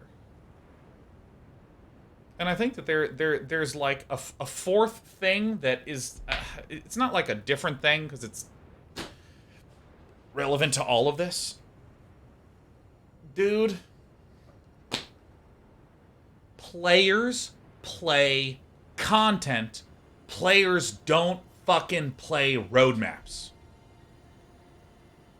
Players play content. They don't play how good of a deal the sale was for their in-game currency. Players play content, and Elden Ring, From Software made a game with a fucking shitload of content. There's so much content in here. You need to have a really good plan, because if you aren't quite sure what your plan is, we make 10 things. Wait, actually, now I realize what we are, so throw out these 8 and keep these 2. If you have a good plan, decreases the probability of chuck and work out. 2 great tools. Tools that allow you to quickly create stuff without needing to toss it out. Third piece, this combat is really well known, and the combat will be...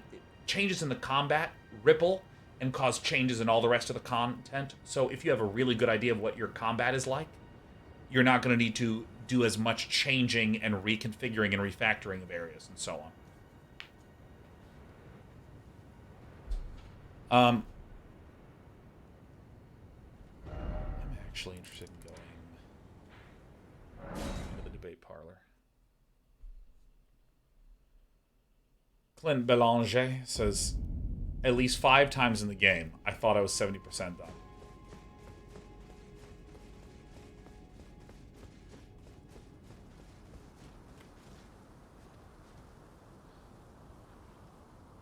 Holy shit.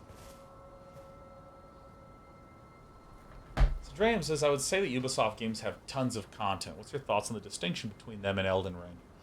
I think that, so I haven't played a lot of Ubisoft games, so let's I'm going to make some big assumptions, which I think could be really, really wrong.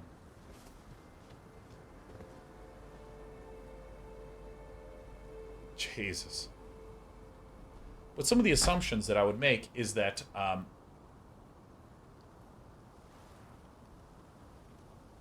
let me go with an extreme example. Imagine if this game had a mode where it said enter a dungeon and it created a procedurally generated dungeon for you to go through. Technically, that's infinite content, right? But why would it not feel like I'm getting infinite content, even though it literally is infinite content? And I think it has to do with how distinct and contrasted all the content pieces are. So,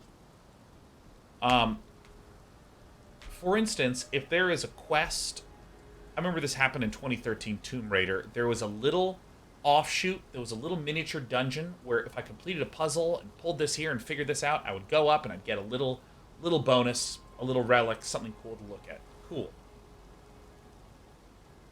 And then I did that a bunch of times, and I just started to go, okay, I get it, and I just didn't do it anymore.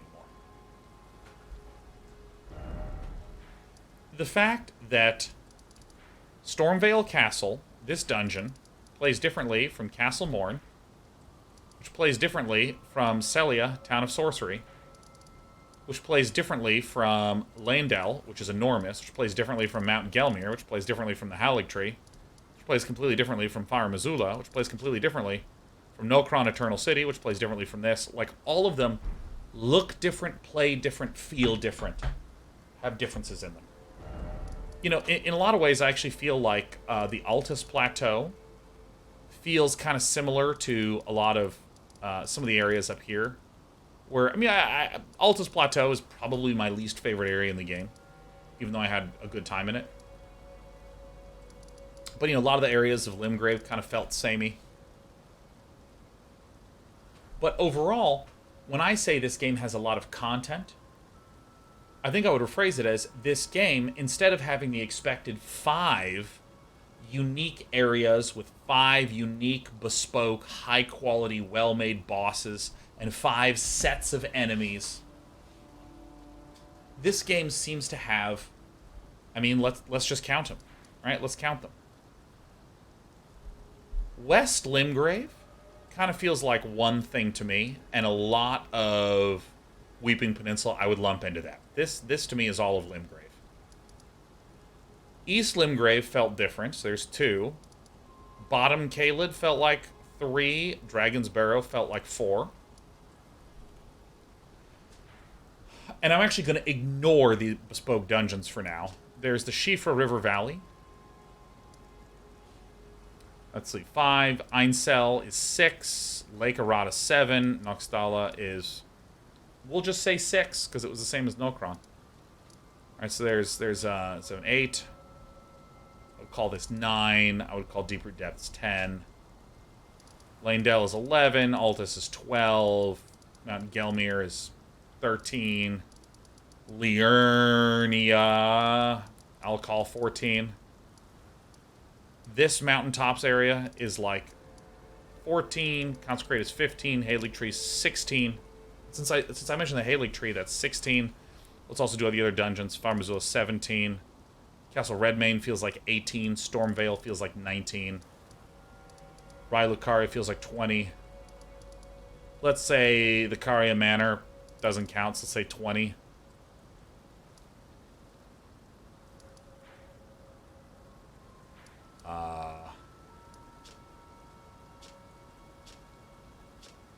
I don't know, like 20. And I'm skipping a bunch of shit, right? Like the sewers under here, maybe that's 21. Like, my goal is not to be complete with this list, but it's just to show... If I just loosely kind of hand-wavily go through... Oh, yeah, and then there's all these catacombs, maybe 21, 22. If I just loosely go through this and compare this to, like, a lot of games, it's 20-ish. And other games feel like 5-ish.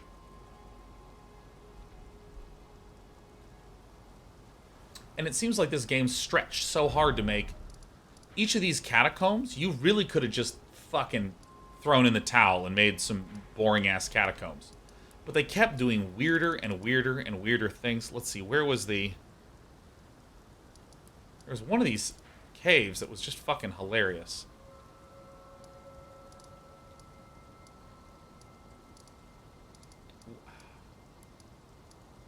I don't remember where it was, but there was a cave with, like, a whole bunch of summon slugs. So fucking funny.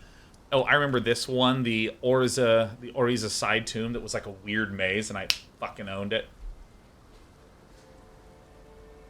Yeah, right here, the Oriza side tomb. Fucking owned. Oh, yeah, but I mean, like as I'm going through this, I'm remembering, yeah, actually... The Carian Study Hall was like a surprising amount of content in there. That felt like its own little mini dungeon. I bet you if we kept going through here, we'd start to find more areas that were like that. Castle Sol was another little mini dungeon. Oh yeah, Ordna, Liturgical Town. Oh, Spirit Caller save. Yeah. Yeah, and there is a comment that I'll remark about, which is... What do I think about the fact that things are samey? They feel a little bit the same and feel kind of like, you know, a lot of the catacombs are kind of similar, or like about the repeated monsters. There is this feeling. So there's a feeling that I actually think is kind of an unavoidable consequence. And let me explain what I mean by an unavoidable consequence. Card games, as a positive consequence of shuffling up the deck and drawing, means that even with the same deck, you get 50 billion different combinations and draws. I can load right on up my mono green stompy list that I'm playing in standard right now, and I can just keep having interesting games and interesting draws and different problems to solve because of the benefit of the draw. But you know what you also inexorably receive when you have fucking, like, when you fucking have cards is that you can draw the wrong thing. You can get top decked. You can draw land 5 turns in a row and die. So, like sometimes these things are tied together. And I feel like when it comes to...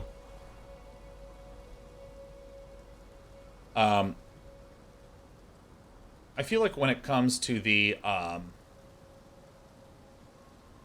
let's see, percentage complete. I feel like there is, let's say we're at 0% complete, and here's where it's 100% complete, and so in the middle is 50%. And W is what I'm going to call the whoa kind of feeling, right? So I feel like typically in a game, you actually get something like this, where you start with, ooh, this is cool, and then you start to realize, wow, look how big this game is. You start to go, holy crap, right? And it just starts to feel like there's more and more and more, and at some point you start to realize... oh, yep, I see, I'm kind of going to the end. Right? And when you get to the end, it's not that this is negative. This is just like, yep, I now understand absolutely everything. You know? And this is a really common feeling that happens all the time in open world games. You know, you just wind up in this spot where, like, oh, I'm seeing more new things, more new things, more new things, more new things. I think I'm out of new things. Okay, cool. All right, no more new things. I'm cleaning up, I'm cleaning up, I'm cleaning up. And a technique that a lot of games will do is they'll try to make the end of the game here. So, players, right when they beat the game, they are at their maximum amount of, whoa, holy shit, amazingness, oh my god. There's literally nothing you can do about this. You can, like, literally, if at this point in the game, I've exhausted it. I have gone as far into every nook and cranny as I possibly can. So there might be some stones, left unturned, but it's not like there's a region that I haven't fucking found. It's not like there's some whole area still waiting. So I'm fucking here. And so a lot of open world games try to do this. Now, probably a lot of you who are watching are pretty hardcore players. Pretty hardcore gamers, if I may say so myself. But, you know, you can look at user studies. Probably a lot of you can go to Steam or whatever service you care to, and look up what percentage of people beat what amount of content. And you can just start to look at things and be like, wow, how many people actually beat the Prince of Death in Deep Root Depths and found it? It would not surprise me if there's a lot of people that didn't find Deep Root Depths. It would not surprise me if there's a lot of people that didn't find the Lake of Rot. It would not surprise me if a lot of people wound up ending here. And so... With this sort of information, let's actually make a point. Let's fucking actually do it. Please, let's actually make it. The point is this. This red curve, I claim, is virtually impossible to not have a drop-off like this. It's just impossible. It's just impossible not to have this kind of drop-off if a player is getting to 100%. It is possible, however, to try to let a player beat the game, knowing, man, there's stuff I didn't figure out. You let them beat knowing there's more stuff left over, so you keep that wonder factor high.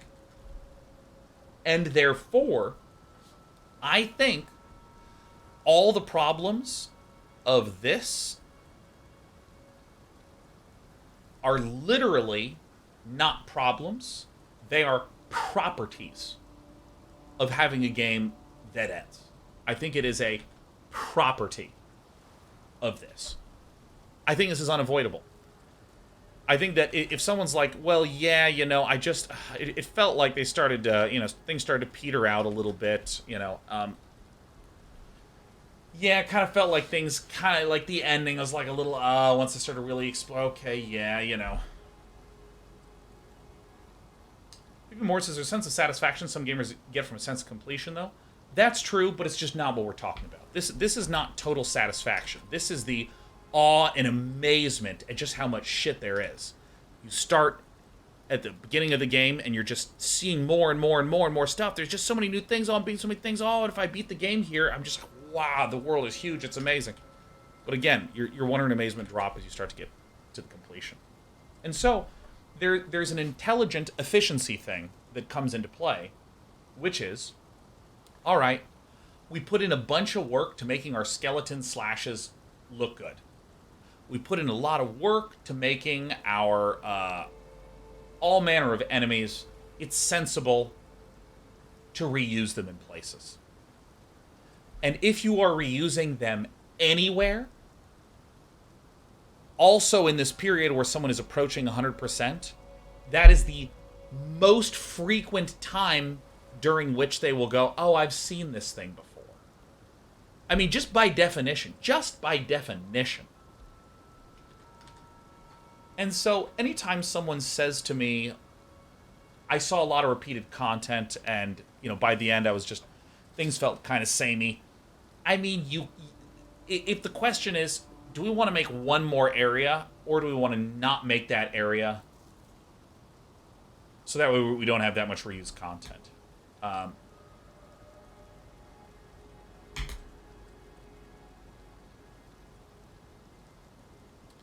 And, you know, I think an argument can be made, if they had cut this area, I would have maybe enjoyed the game a little more. I think maybe.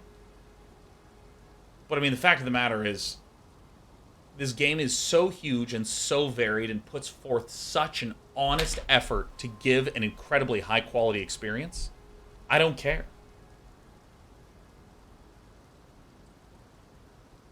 I really don't care. And I think that if someone says, hey, I played a bunch and by the end I was not really enjoying things as much because I felt like I was fighting against the same enemies again and again, I think that's fine. Because one of the things that, I think the most amazing thing to me is that you can do Limgrave, and then you can do Liurnia, then you can scoot back, go to Castle Redmane, defeat Radon, open up the pathway to Nokron, the Eternal City, journey through, defeat the gargoyles at the Great Waterfall Basin, and then use that coffin to teleport to the Great Waterfall Crest, go through this area, climb up the tree roots until you defeat the Prince of Death's throne, at which point you get teleported right here to this room that then leads to the East Capital ramparts.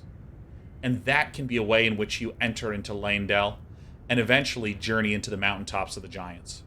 So one of the first places where you can encounter a lot of these fire sorcerers, you can actually go to the Mountaintops of the Giants and end up polishing off the game closer to Mount Gelmir. It's incredible. There's so many different paths.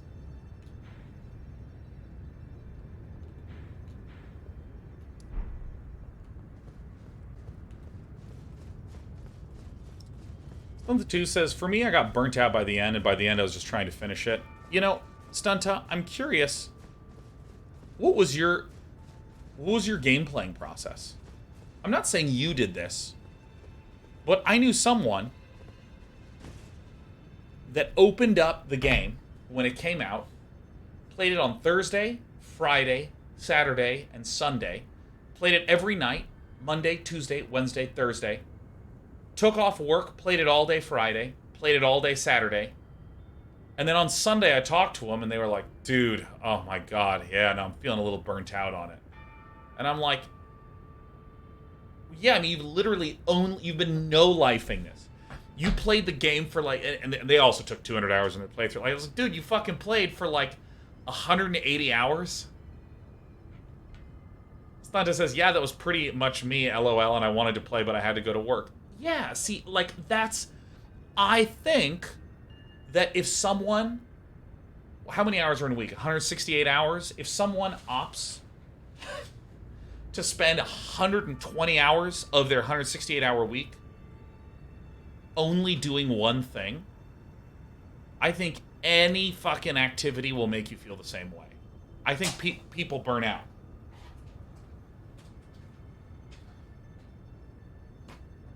If I played Magic for 120 hours in a week, I'd be like, man, fuck this game. Oh,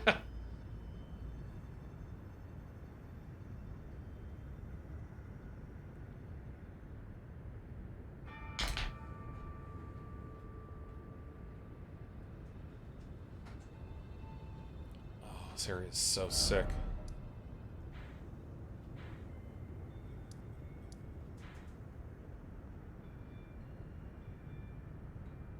Tempest-facing balcony.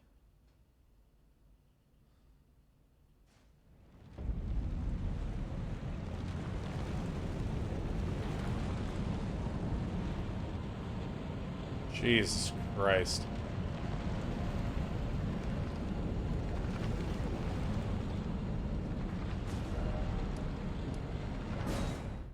It's completely fucking out of control. Hunter F is saying felt like they reused stuff and got a little bored at times. Yeah, like the ending was too easy. I think that this is... I think that if you create a way for players to... How do I get up here? Oh, Jesus Christ.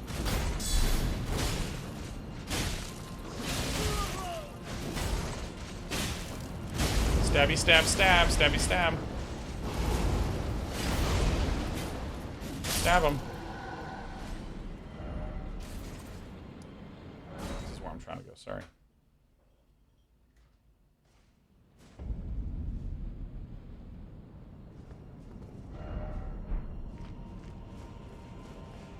I am lost. I feel like there's a place with an elevator somewhere here.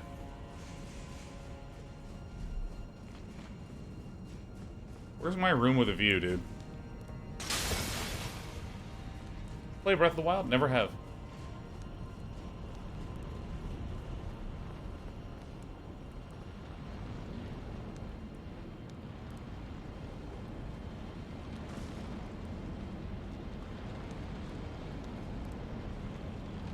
Yeah, that's just where I want to be.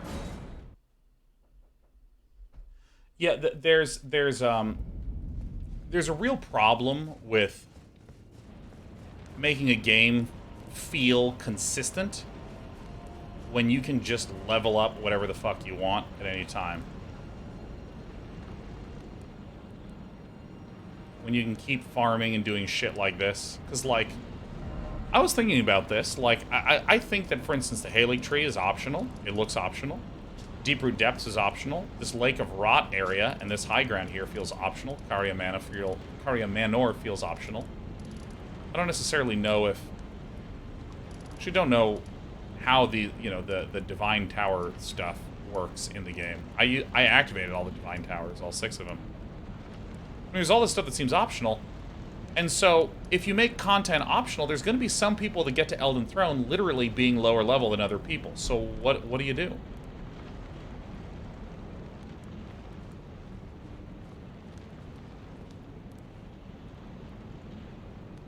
I think that's just an incredibly tough problem.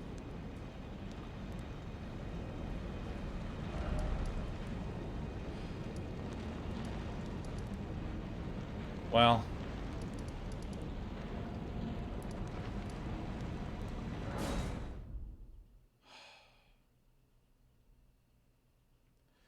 I think that the ability, literally, Demon Frog, I'm going to just read exactly what you wrote, because it's just great. The ability to go back, the ability to level up and go back and crush stuff you had trouble with makes this game so much more accessible to players that haven't played Souls games before, like myself. I just think that is a spot-on assessment. I think that's just spot on. And well stated, too.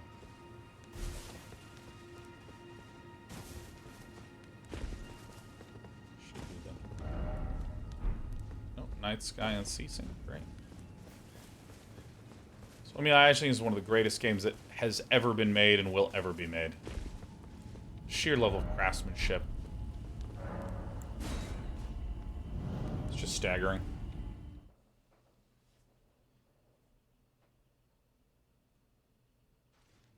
I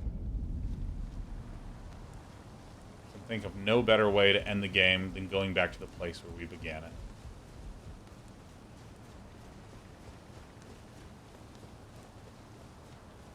Yeah, and I think that if you create the ability for players to level up so they can go back and crush things, that fundamentally means that sometimes people are going to level up for a big boss and crush the big boss. And I think that's okay.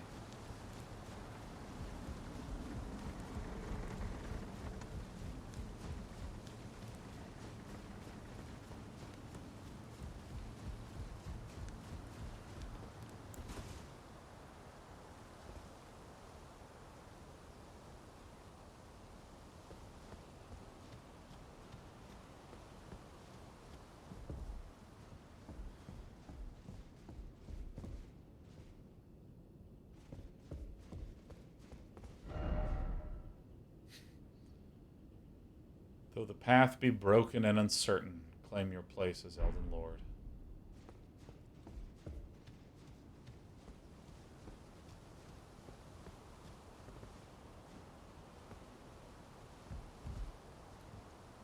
Beautiful.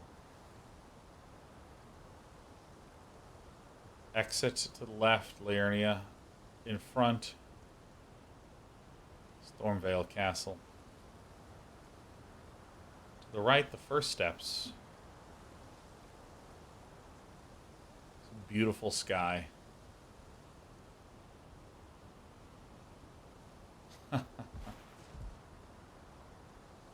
There it is. Forge of the Giants. Visible right there. But I think I'm going to end here on the first step. Because this, in my eyes, is the moment when I felt like I was playing Elden Ring.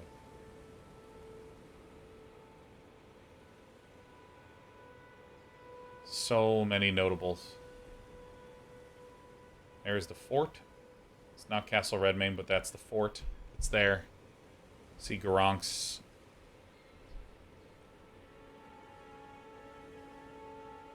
See all 6 divine towers. 1, 2, 3. There's the Tower of East Altus. 4, isolated divine tower. Caelid Tower 5. And just barely in frame, 6, the one in Liurnia.